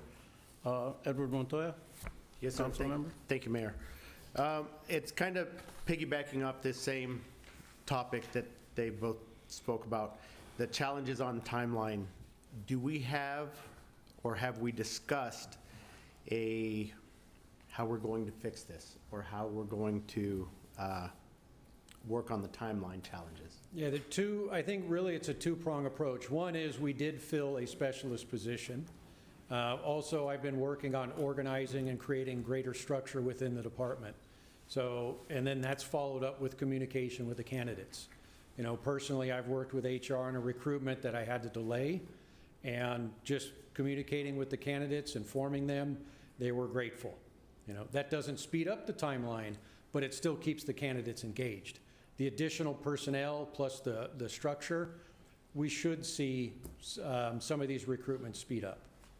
So I like the fact of staying engaged and staying in contact, but what are we going to do to work on that timeline and get it from 3 or a few months down to a little bit shorter? And Yeah. I know applying for a government position, it normally takes a little bit of time, but do we have a plan to try to reduce that timeline? So an official plan, no, we have steps moving forward, but we will develop a plan. Part of that is really engagement between HR and the departments that I found. And that is something that I'm working to grow. So. Okay, thank you. With that, do I hear a motion to accept the report? So move. Motion been made by Councilmember Andy Garaceres, seconded by Councilmember Carla Perez. All those in favor signify by saying aye. Aye. Aye. Any oppositions? Hearing none, motion carries. Thank you. We'll move on to tab 3.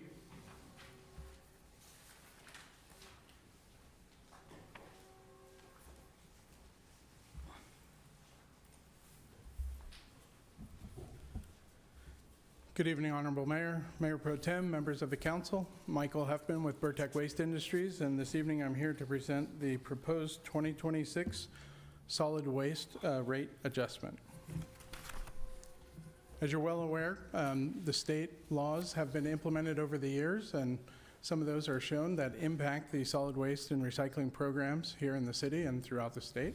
Some of those laws include AB 341, which requires commercial and multifamily dwellings to recycle, AB 1826, which requires commercial and multifamily dwellings to recycle organics, and most recently, Senate Bill 1383, which expands on recycling and organic waste programs, mandates procurement requirements, and also requires residential and multifamily customers to recycle their food waste.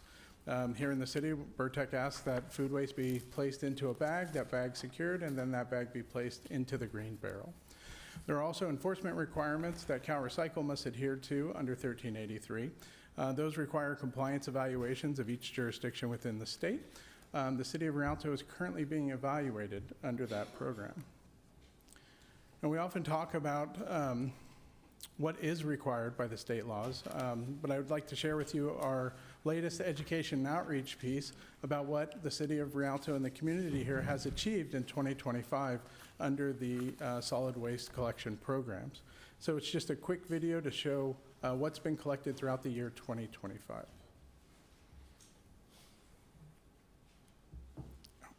That was really quick. My apologies. Hit that button twice. There we go. Thank you.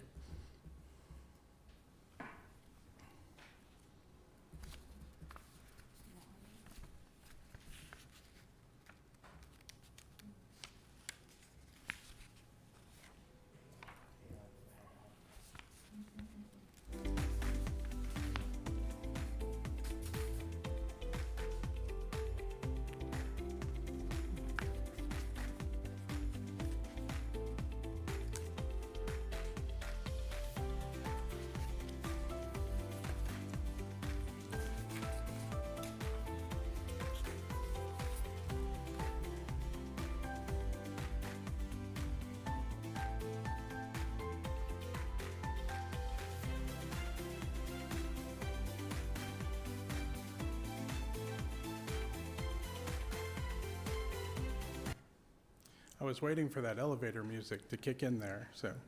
But now we'll move on to the rate adjustment overview.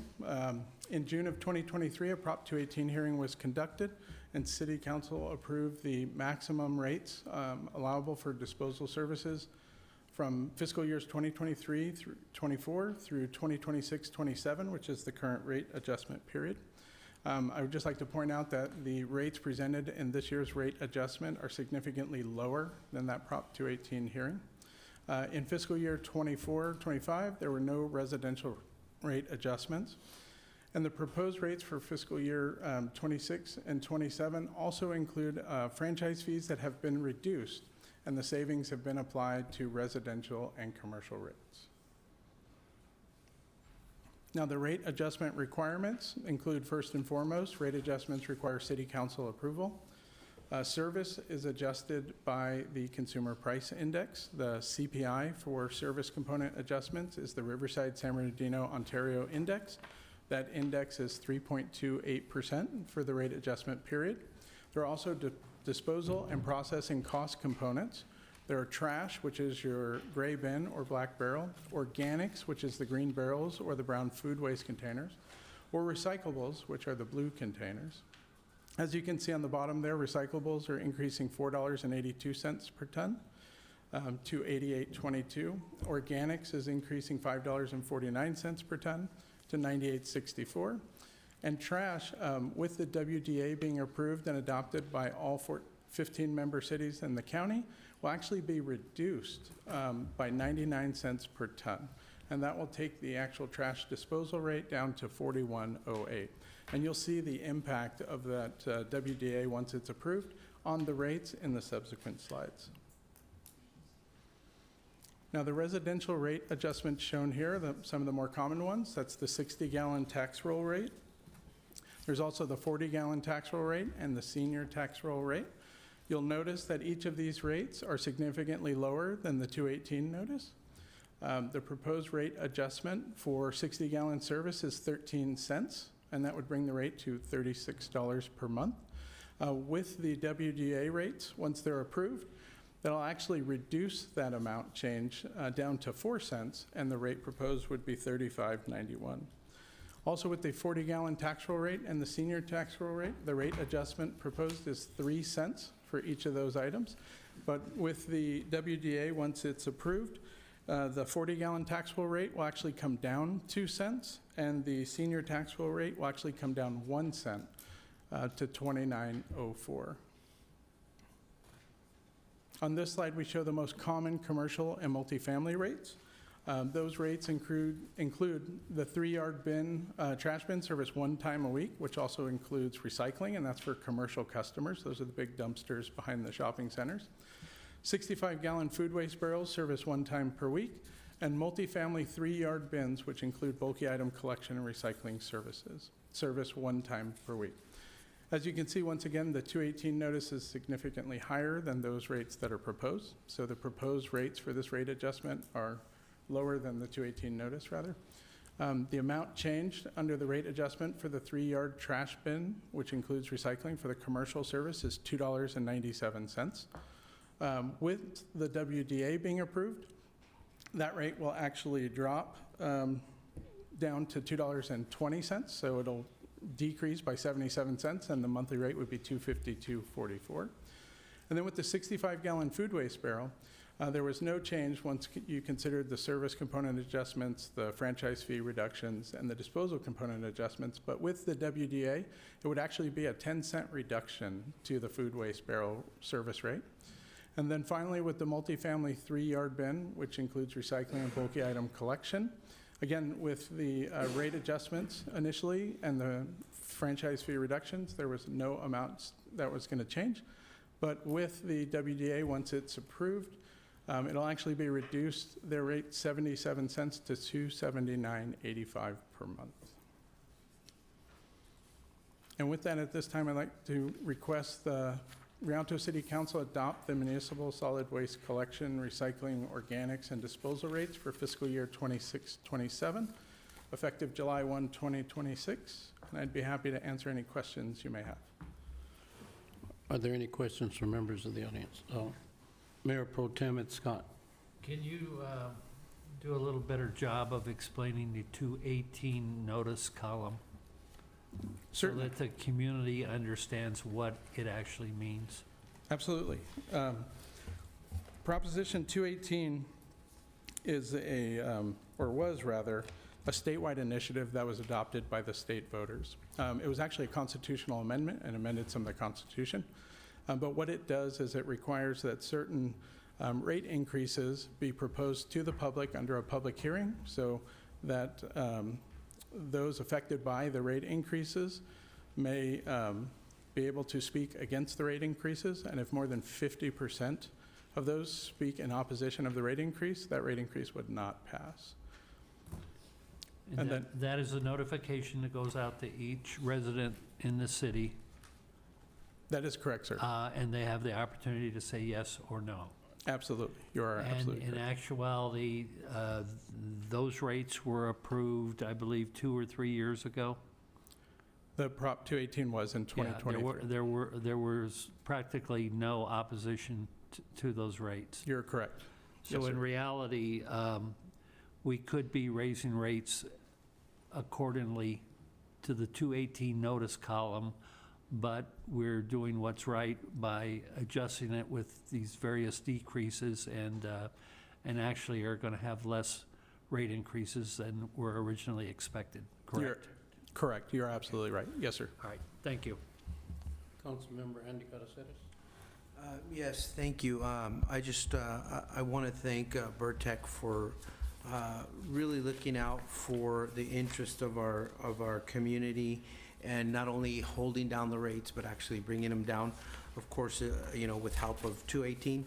But I just want to thank you for acknowledging that you were able to put this together, and there's so many seniors in this community that are on fixed income, so even though it seems like a little bit, but to them it's a lot when you're on a fixed income. So I appreciate that, and I'll move for approval. Motion's been made by Andy Caraceres. Do I hear a second? Second. Seconded by Carla Perez. I And don't she know. wants to ask a question? As my colleagues mentioned, we really appreciate the little to no change with the cost of everything these days. Our community really appreciates it. Thank you. Thank you. And we really appreciate Burtec, giving us a total analysis in terms of the rate reductions. I think when the community gets to hear it, they normally usually says, okay, here's another tax, here's another raise. But this is a rate reduction overall, which I think it's pretty good when you look at the 99 cents per ton that will be reduced, and then the 10% reduction too as well, and then impact that our senior citizens. So with that, we really appreciate that and looking out for our citizens. And we realize that we have to comply with these mandates that come from the state, and we have no choice but to do that. With that, then, seeing no further discussion, all those in favor signify by saying aye. Aye. Aye. Any oppositions? Hearing none, motion carries. Thank you. Mayor, before we go on, I would like for the make up the motion to read the resolution for the record, because we are increasing rates. Resolution number 8517, adopting municipal solid waste collection.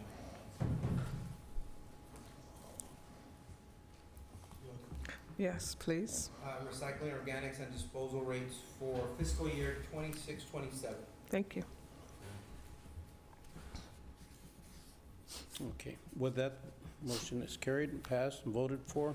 Now we move on to tab 4. Thank you.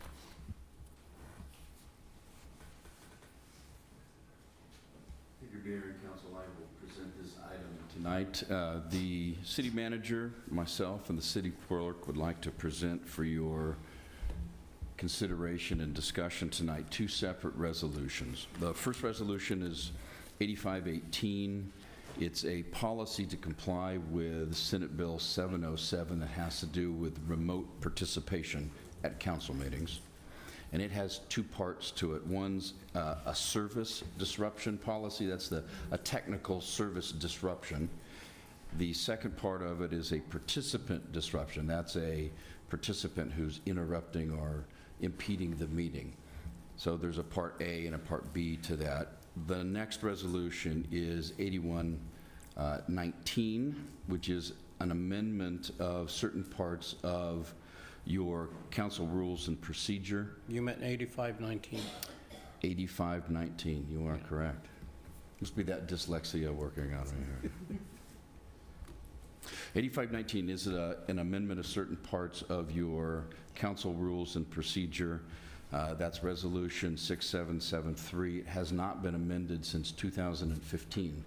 This is not a wholesale amendment of it. There's just specific little pieces of it. I will go through all of those in turn. First, with regard to 8518, in October of 2025, Governor Newsom signed into law Senate Bill 707, which requires all qualified legislative bodies to now offer hybrid meetings. That is either a two-way phone or video type of platform. The city clerk informs me that the city will utilize the Zoom platform in order to do that, and it will be both audio and visual. I understand they can participate audio only if they want to, or audio and visual. The required part of this policy, which you'll find in attachment A to Resolution 8518, requires the city to formally adopt a policy on or before July 1st, 2026, incorporating procedures for recessing and recovering a meeting in the event of a service disruption, and what efforts the city council and staff will make in attempt to restore service.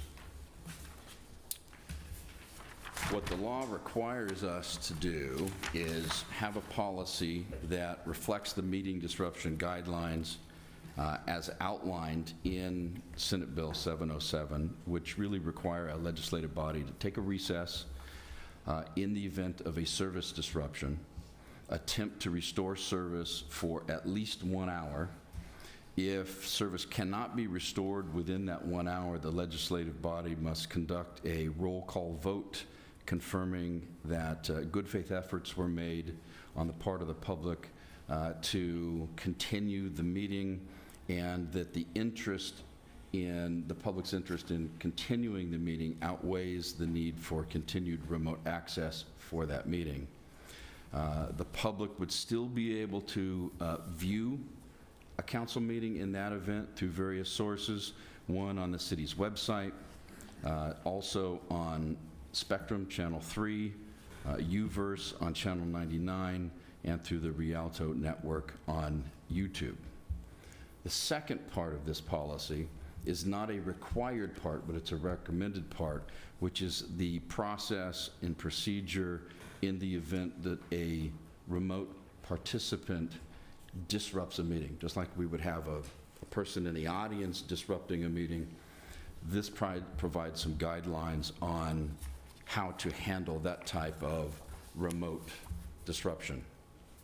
What state law means by a remote disruption is an actual event that stops us from or impedes us from having a meeting.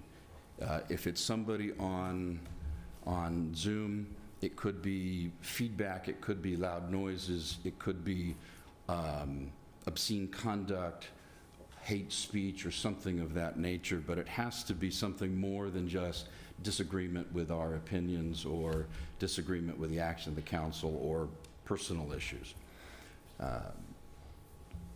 This part isn't required under state law, under SB 707, but we think it's a necessary companion piece during COVID, when many cities were having to use this two-way audio-visual things. Many cities experience, I don't think Rialto was lucky enough to avoid them, but many cities experience incidents where people would try to video bomb or do other things to intentionally disrupt the meeting. That could happen.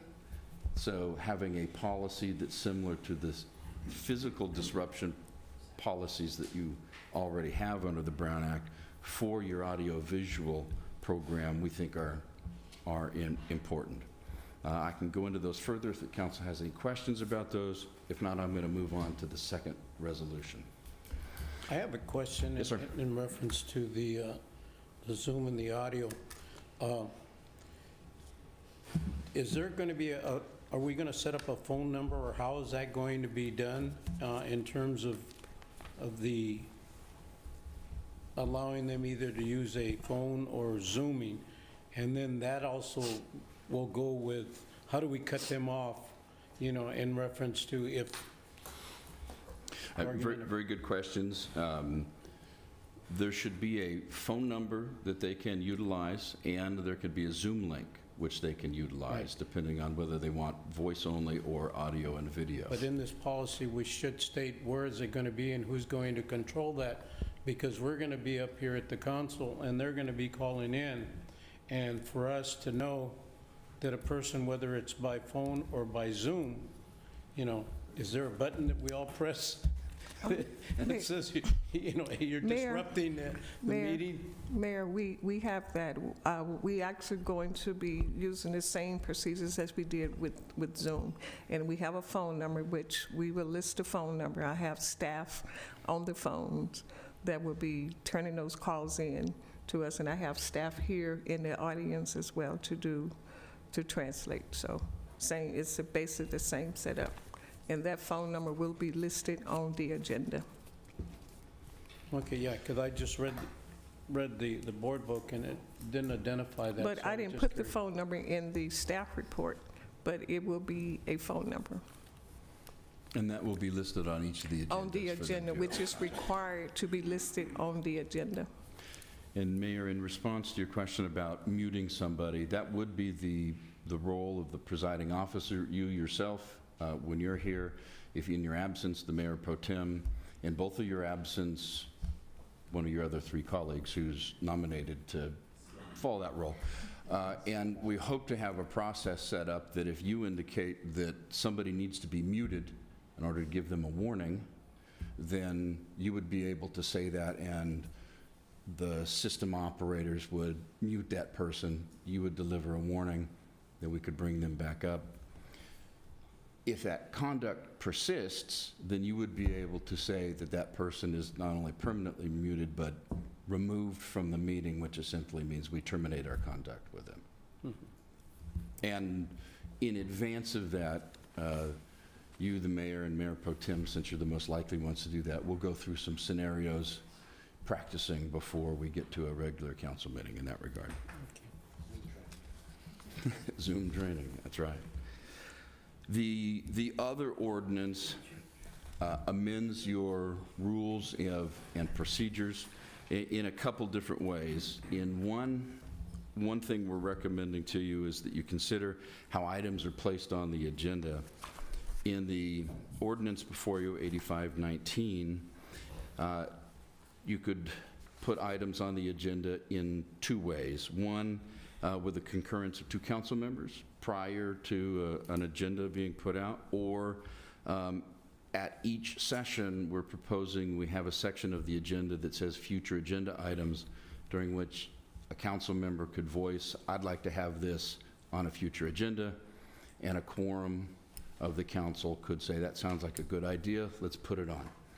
It wouldn't be a discussion of that item, it would only be a instruction to staff to put that item on for discussion at an upcoming meeting.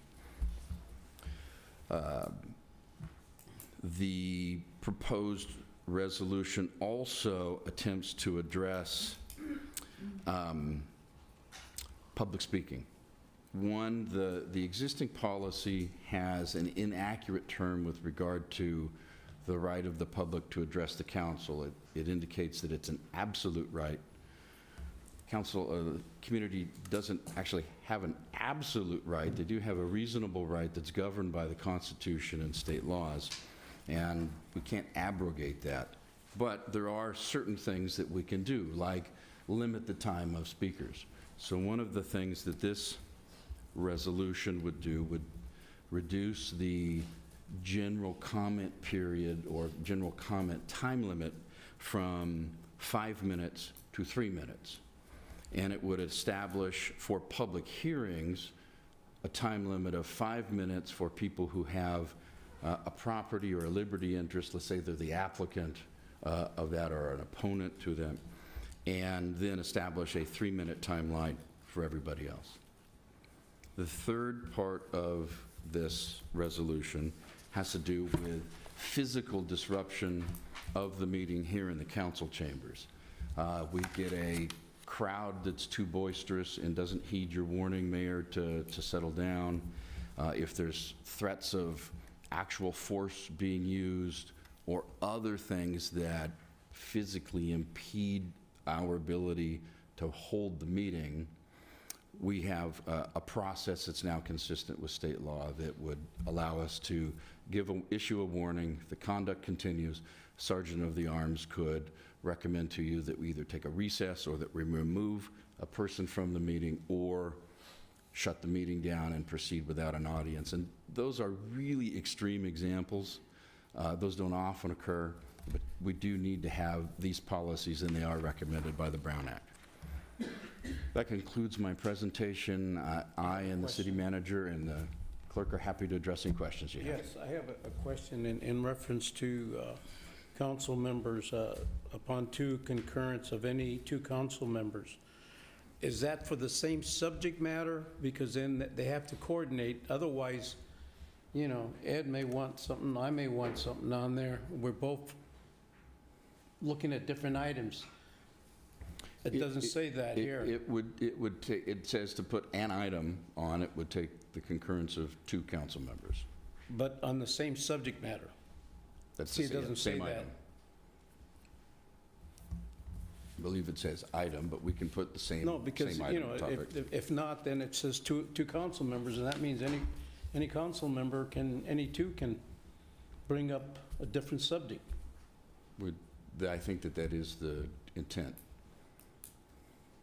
What the intent, the way our bylaws is, any council member now can bring up an item and put it up. Correct. But the way I think you want to write it, which I have no objections to it, but other than it has to be on the same subject matter in order to do so. Otherwise, you know, it doesn't really change anything. It's the same thing. We can certainly write in same You agree? subject matter if that's what you'd like to My see. understanding of what the city attorney is saying is, if I would like to bring something onto the agenda, I would have to get the approval from another council That's member. correct, but it doesn't state that though. Yeah, it says, so that items of business may be placed on the agenda upon the concurrence of 2 council members. Right. On the agenda, to put on the agenda. Yeah. Yes. If it would be helpful, we can add clarifying language to say Yeah, concurrence happy of to do 2 council members on a single item. I mean, but Okay. All right, just wanted to clarification. on it. And I'd like, Second. okay, a motion's been made by Councilmember Andy Caraceres, seconded by Councilmember Edwin Montoya. Any other discussion? May I ask Yes. a question? Mr. City Attorney, so regarding the time limits of the 5 and 3 or 3 and 5, is there any accommodation for those individuals that may be speech impaired or whatever disability where we could allow them more time? The ADA would require that. We also have to allow additional time for people who need translation services, so the policy doesn't prohibit that. We would have to comply with those. Okay, yes. and that would be up to the... Flexible. The individual that... Okay. Correct. Thank you. Now, should that be stated here so it can be applied? Well, it is a matter of state law. We have to comply with that. We could add a proviso in there if you want, if we needed remembrance of that, but I think we do a pretty good job of that already. Okay. Okay, thank you. Ed? First question is, how did we arrive at the 3 minutes? So you'll see in the staff report, there was a survey of other cities. We looked at what their time limits were, and we felt like the average for most cities in our area was 3 minutes. Did you talk to council members?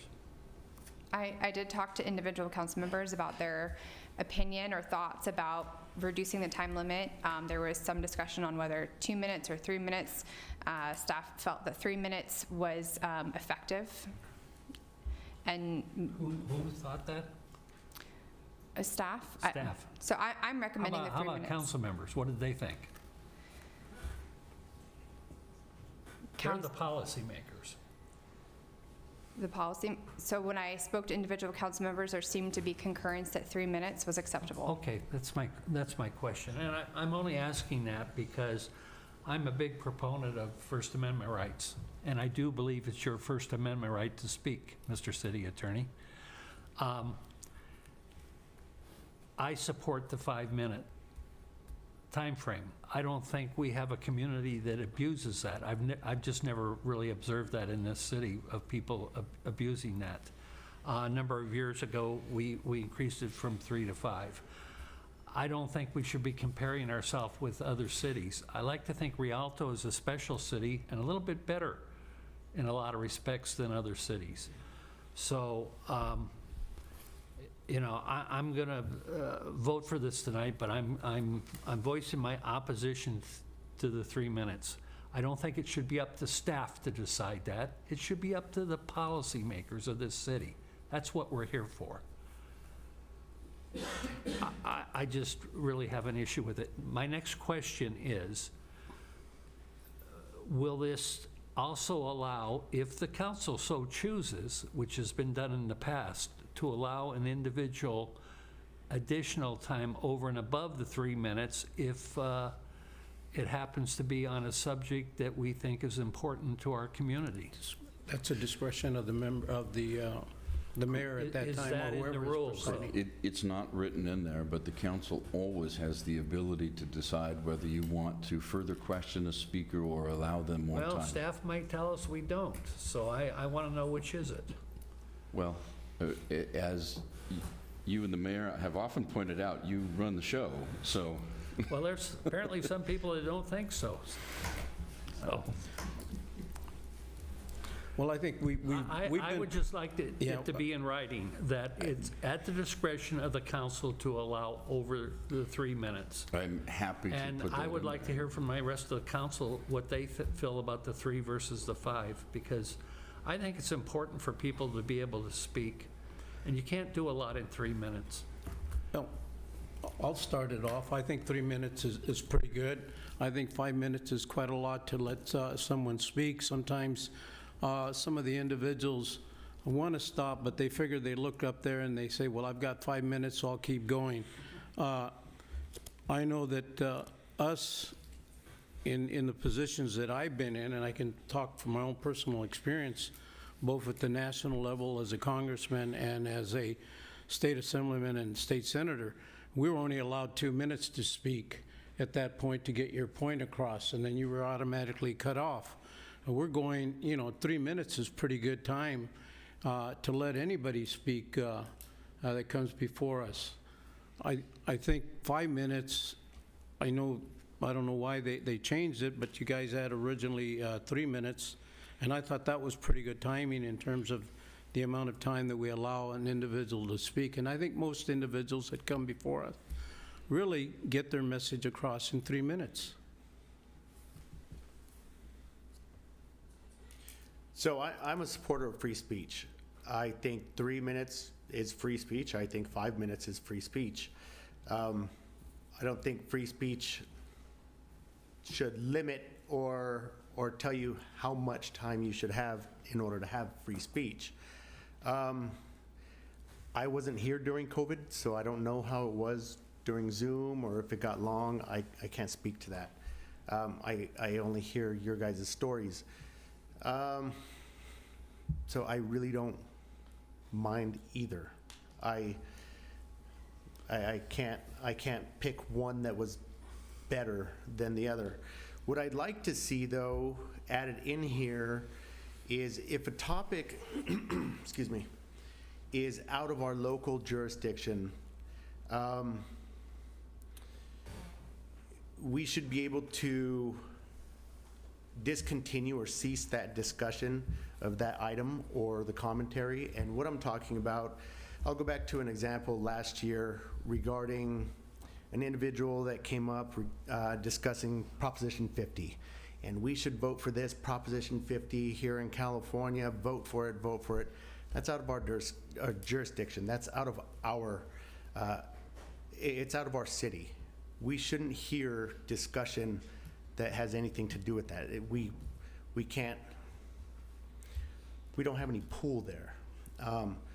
So I'd like to see something added in to this Resolution 8519 that reflects something like that, and I'd like to hear others' opinion on that. Are there any other discussions? Because we do have a motion on the floor, and it was been seconded. I wanted to speak, Mayor. Yes, Andy? So I agree with Mayor Pro Tem, and most of the time we allow people to speak for 3 minutes, which is their right. It's a constitutional right to come out here and voice their opinion. Most of the time they go up and they speak for 2 minutes, 3 minutes. When they have something that they're really passionate about, they speak for 5 minutes. And we should allow them that time to really put out all that they brought to our council. So I will make the amendment to the 5 minutes to Resolution 8518. I'll move for approval. I think there's, you want to interpret the rule because I don't think it can be done that way. There's been a motion and a second for the original thing.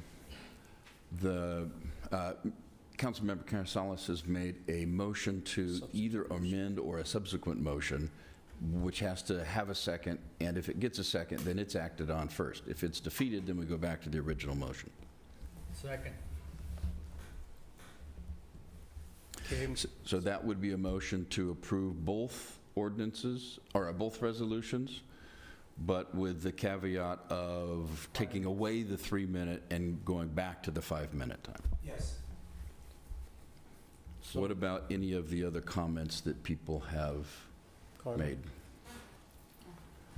I have a clarification on the comment that Councilmember Montoya made. Yes. I believe that the mayor has the authority to cut off any individual who's speaking either derogatory towards a person or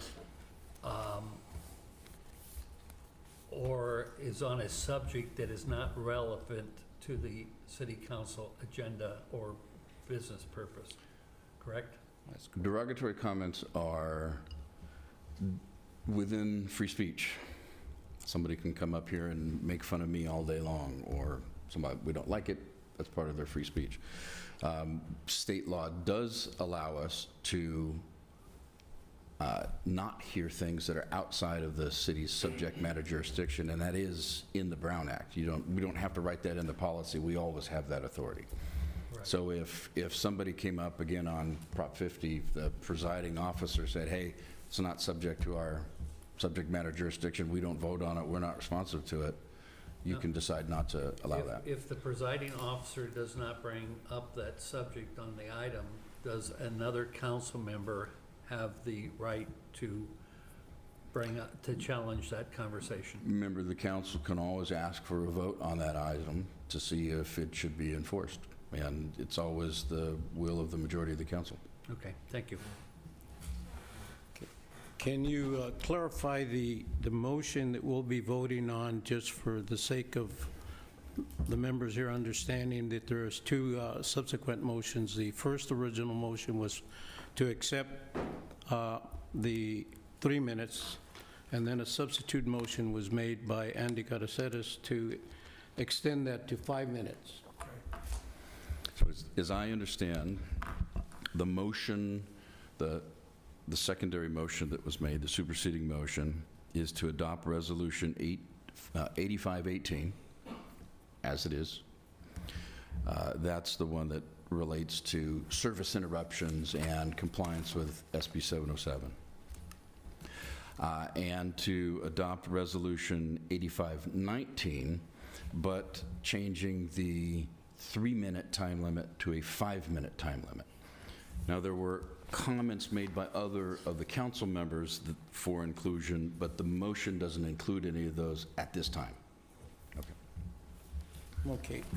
So at this time, we'll have a roll call vote on the first motion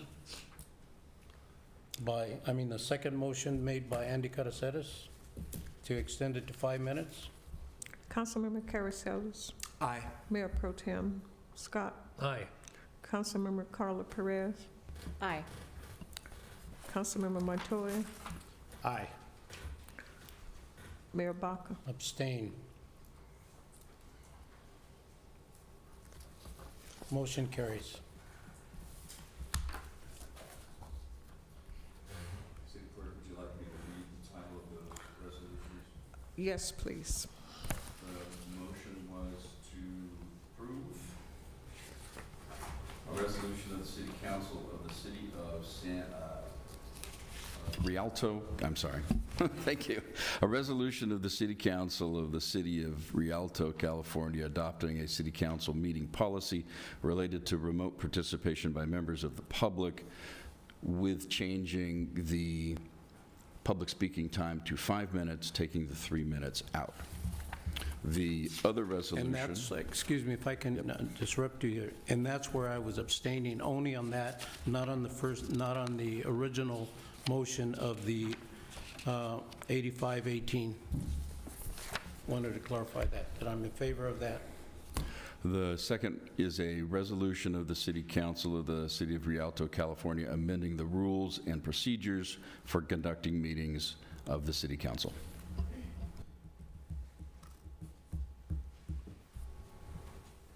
You have a question, Ed? No. Andy, do you have a question? No. Okay. And did the clerk get the clarification in terms of my vote? Yes. Okay. So wanted to make sure you're correct and the minutes are there. Now we'll move on to tab 5. Sure. What are you clowns doing?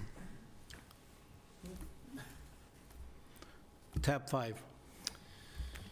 Good evening, Mayor Baca, Mayor Pro Tem Scott, members of City Council, Yaz Amrani, your Public Works Director, here to talk about tab 5.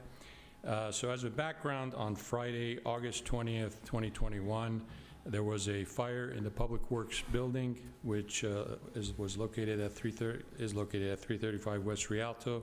This incident caused extensive structural damage to the building, along with water and smoke damage. As a result, the building was boarded up and secured, and since then, the staff at the Public Works Department have been moved to a couple of different locations, with the current location being in a trailer over the last 4 years. The proposed action before you authorizes the acquisition and installation of a new modular office facility for the Public Works Department following this incident. During reconstruction efforts, significant structural deficiencies were discovered, resulting in the recommendation that the existing facility be demolished and replaced rather than restored. The site has since been cleared and prepared for installation of a new facility. Staff recommends approval of a purchase and installation agreement with Mobile Modular Management in the amount of $2,859,987, utilizing a competitively procured Sourcewell cooperative purchasing contract. The proposed 8,640 square foot modular facility will provide modern, long-term office space designed to support current and future operational needs while consolidating. Move for approval. Motion's been made by Andy Caraceres to approve. Do I hear a second? Seconded by Councilmember Carla Perez. Any discussion? All those in favor? You have discussion? I do. Okay, discussion. Mayor Pro Tem, Ed Scott. I just want to comment, this building has taken way too long to deal with. 5 years. That's ridiculous. So I appreciate the fact you being fairly new on board have taken a hold of this, got it resolved, and come to a conclusion so that we can get our employees and Public Works in a decent building that they can function at a better level at. So I just want to thank you for that. Thank you. Thank you. Any other discussion? All those in favor signify by saying aye. Aye. Any opposition? Hearing none. That concludes all of the items. Oh, one more item. Item number 6.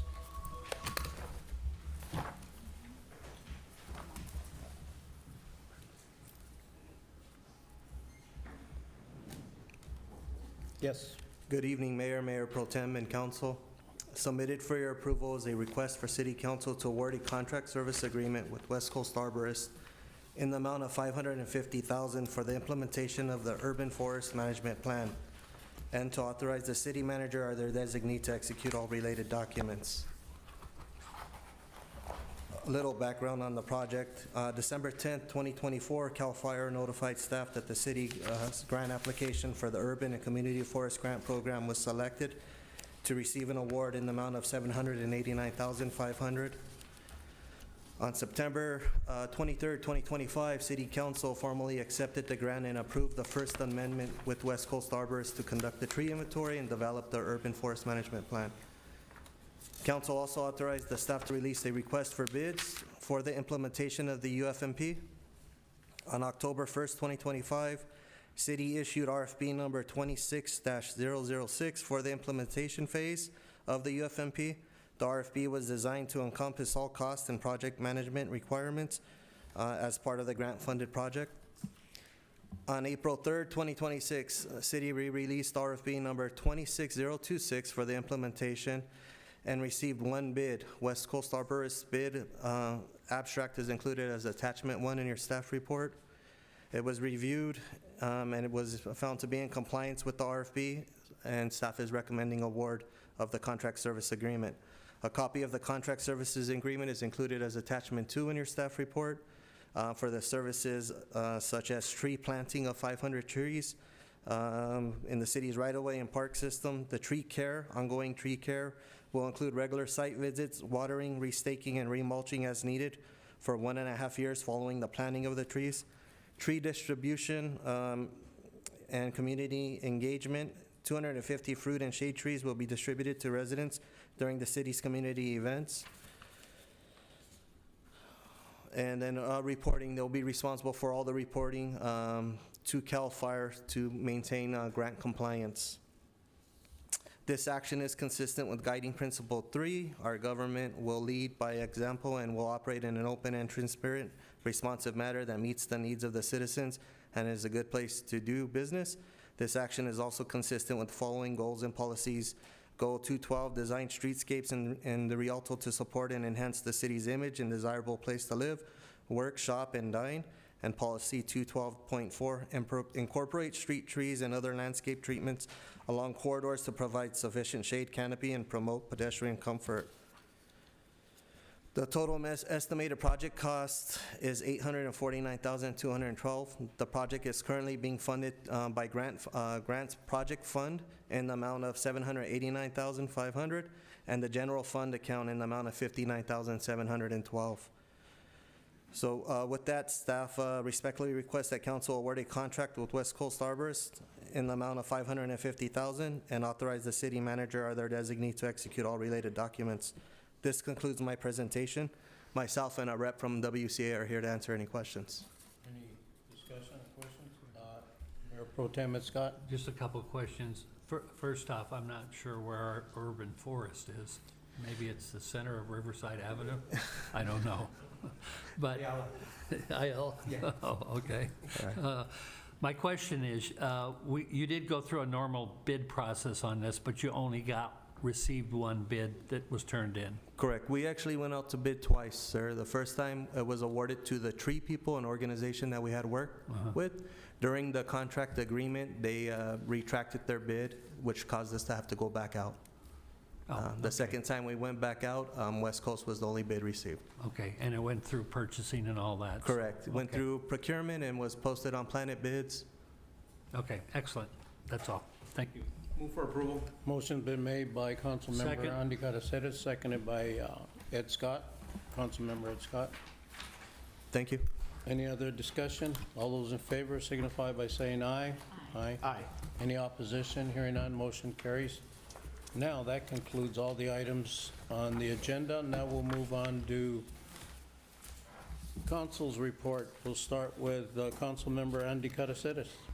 Thank you, Mayor. I attended the Memorial Day celebration. As always, great attendance. When you have a mayor from another city attending our Memorial Day celebration, I think that's just shows what a great job our staff does in putting this together. I want to thank our city clerk, our director, Cynthia Alvarado, and our public works, our police and fire that are always there participating, doing such a great job. And I just want to thank everyone that participated. And lastly, my second daughter, Elise, is turning 20 tomorrow. So I want to say happy birthday, and I think she's starting already today. So happy birthday, and I'll catch up with you soon. Mayor Pro Tem Ed Scott. Happy birthday, Elise. I too attended the Memorial Day event. I want to echo everything that Councilmember Carasali said. Great job by city staff. City Clerk McGee, you and your staff are always exceptional in the job that you do. And just a quick point to City Treasurer Edward Carrillo. We missed you yesterday. You're always there, so I assume we had a great reason, but we did miss you yesterday. It was a really good event, a beautiful day. So great job by everybody. Thank you. Thank you. Councilwoman Carla Perez. Thank you, Mayor. Nothing to report. I just would like to congratulate the class of 2026. We will not have another meeting before their graduation date on Sunday, June 7th. All of Rialto Unified will be graduating that day, including my son. My youngest, my baby, will be graduating. So congratulations. I wish all of our district students a happy summer break. I hope everyone is safe. And for the graduates, I wish them all the best. Thank you. Thank you. Councilmember Edwin Montoya. Yes, Mayor, thank you. I want to bring up a different event that we were all present at, the Best Western grand opening. Oh, geez, yeah. Yeah, we were all there. That was another great event. But the Memorial Day event was a hit, just like last year. Staff and City Clerk's office did a really great job. The San Bernardino Valley Young Marines did an outstanding job. I did a rehearsal with them on a couple of occasions and tried to get them in step and get their flag folding just right, and everything came out really well. And I think the residents had a really great time watching all of that. Lastly, I was invited to be a guest speaker at the National Association of Women Business Owners. And I kind of question, well, wait a minute, this is an association of women business owners. Why are you inviting a man to speak? But they had told me they want to hear perspectives from everybody and a local elected official. So it was such an honor to be able to be in the presence of so many young women business owners and them wanting to hear my perspective on some things, and that was such an honor. So thank you all. Thank you, Nowbo IE, for having me out and to be your guest speaker. And that is all. Thank you. Okay, thank you very much.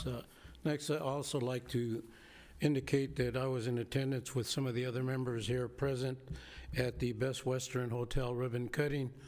It was well attended by members of the public, but also one of our special guests that was there was Hall of Famer Ronnie Lott that was present on that day. And a lot of people didn't know that he's a graduate from Eisenhower High. The field is named after Ronnie Lott.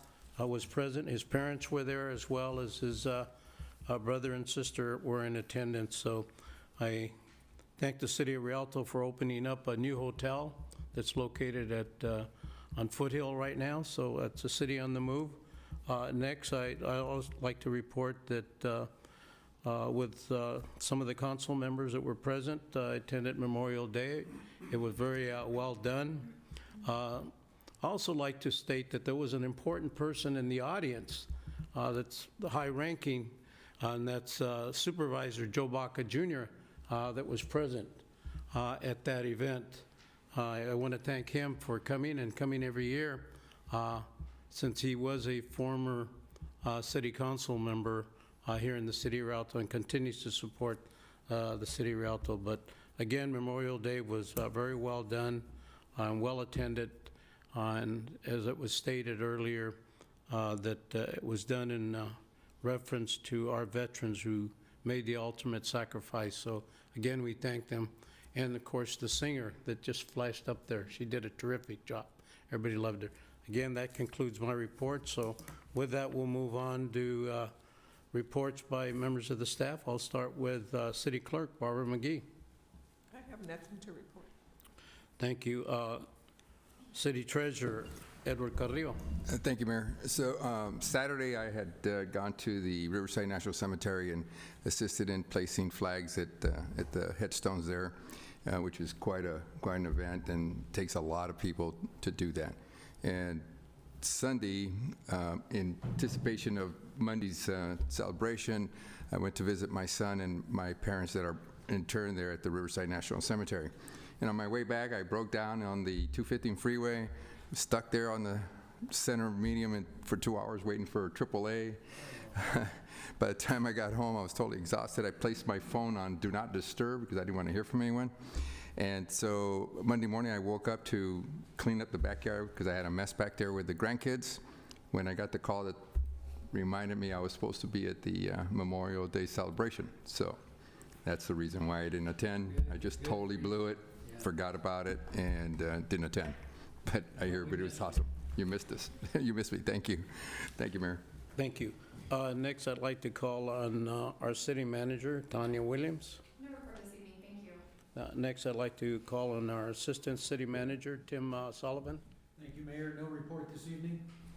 Thank you. Next, I'd like to call on our city attorney, Eric Vale.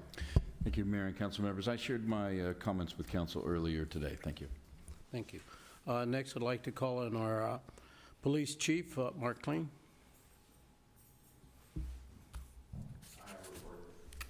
So sorry. Not really. Mayor, Mayor Pro Tem, and council, this is just more of sharing and kind of seeing things come to fruition. I know we posted up on social media, but I also want you to understand the tools that you're giving this police department are actually making a difference. So about 12 days ago, we had a robbery that occurred. It was in progress. It was armed up in the 1900 block of North Riverside.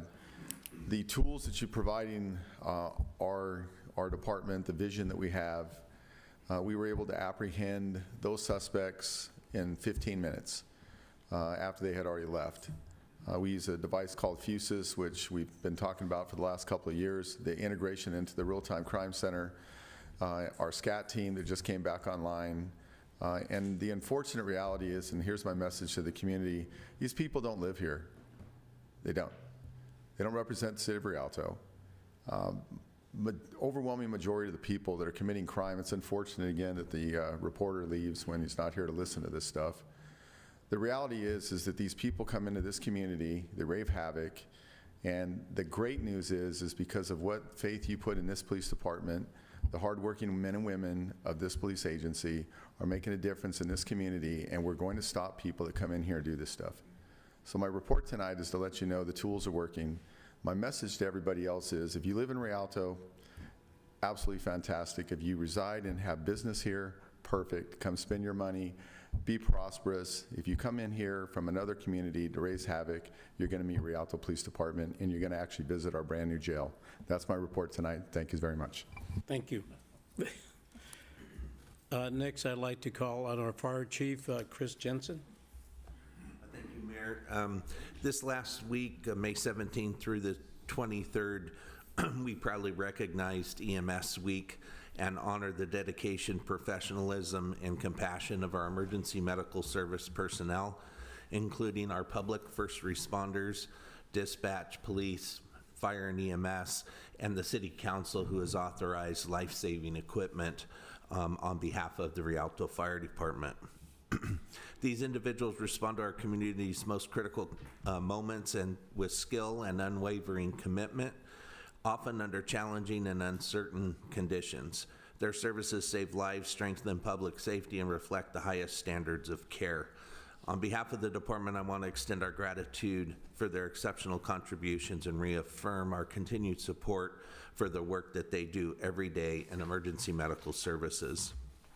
Secondly, I just want to let the council know I attended the Operational Area Coordination Council meeting on emergency management on May 14th.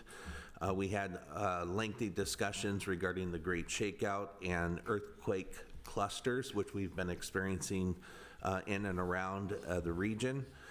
We also received updates from Cal OES, the California Governor's Office of Emergency Services, relating to grants, exercises, and trainings, and including important legislative updates. The next item I just want to point out is you may see, hear, or hear from the community regarding our wildland fire safety training that's taking place this week and into next week up off of Glen Helen Parkway. This is our wildland fire safety training refresher. Next week they will include helicopter activity up in that area, so you might want to be aware of that. Lastly, I just want to point out that Rialto Fire assisted 2 agencies in this last week on significant fire incidents, one being Riverside County Fire at the Bain Fire. We were actually able to watch the Rialto crew save a home through our new technology with aggressive fire attack while the fire encroached within just a few feet of the home and began to spread to that structure. And we were able to see that live as they were doing that. And the second incident was in the city of Colton at the Plastic Recycle Center. So we appreciate our cooperative cooperation with our neighbors and in support of each other. And that's my report. Thank you. Thank you very much. Next, I'd like to call on Yas Emrami. Thank you, Mayor. Just wanted to give you a quick update about our activities since the last meeting we had. Our Public Works team continues to do a great job.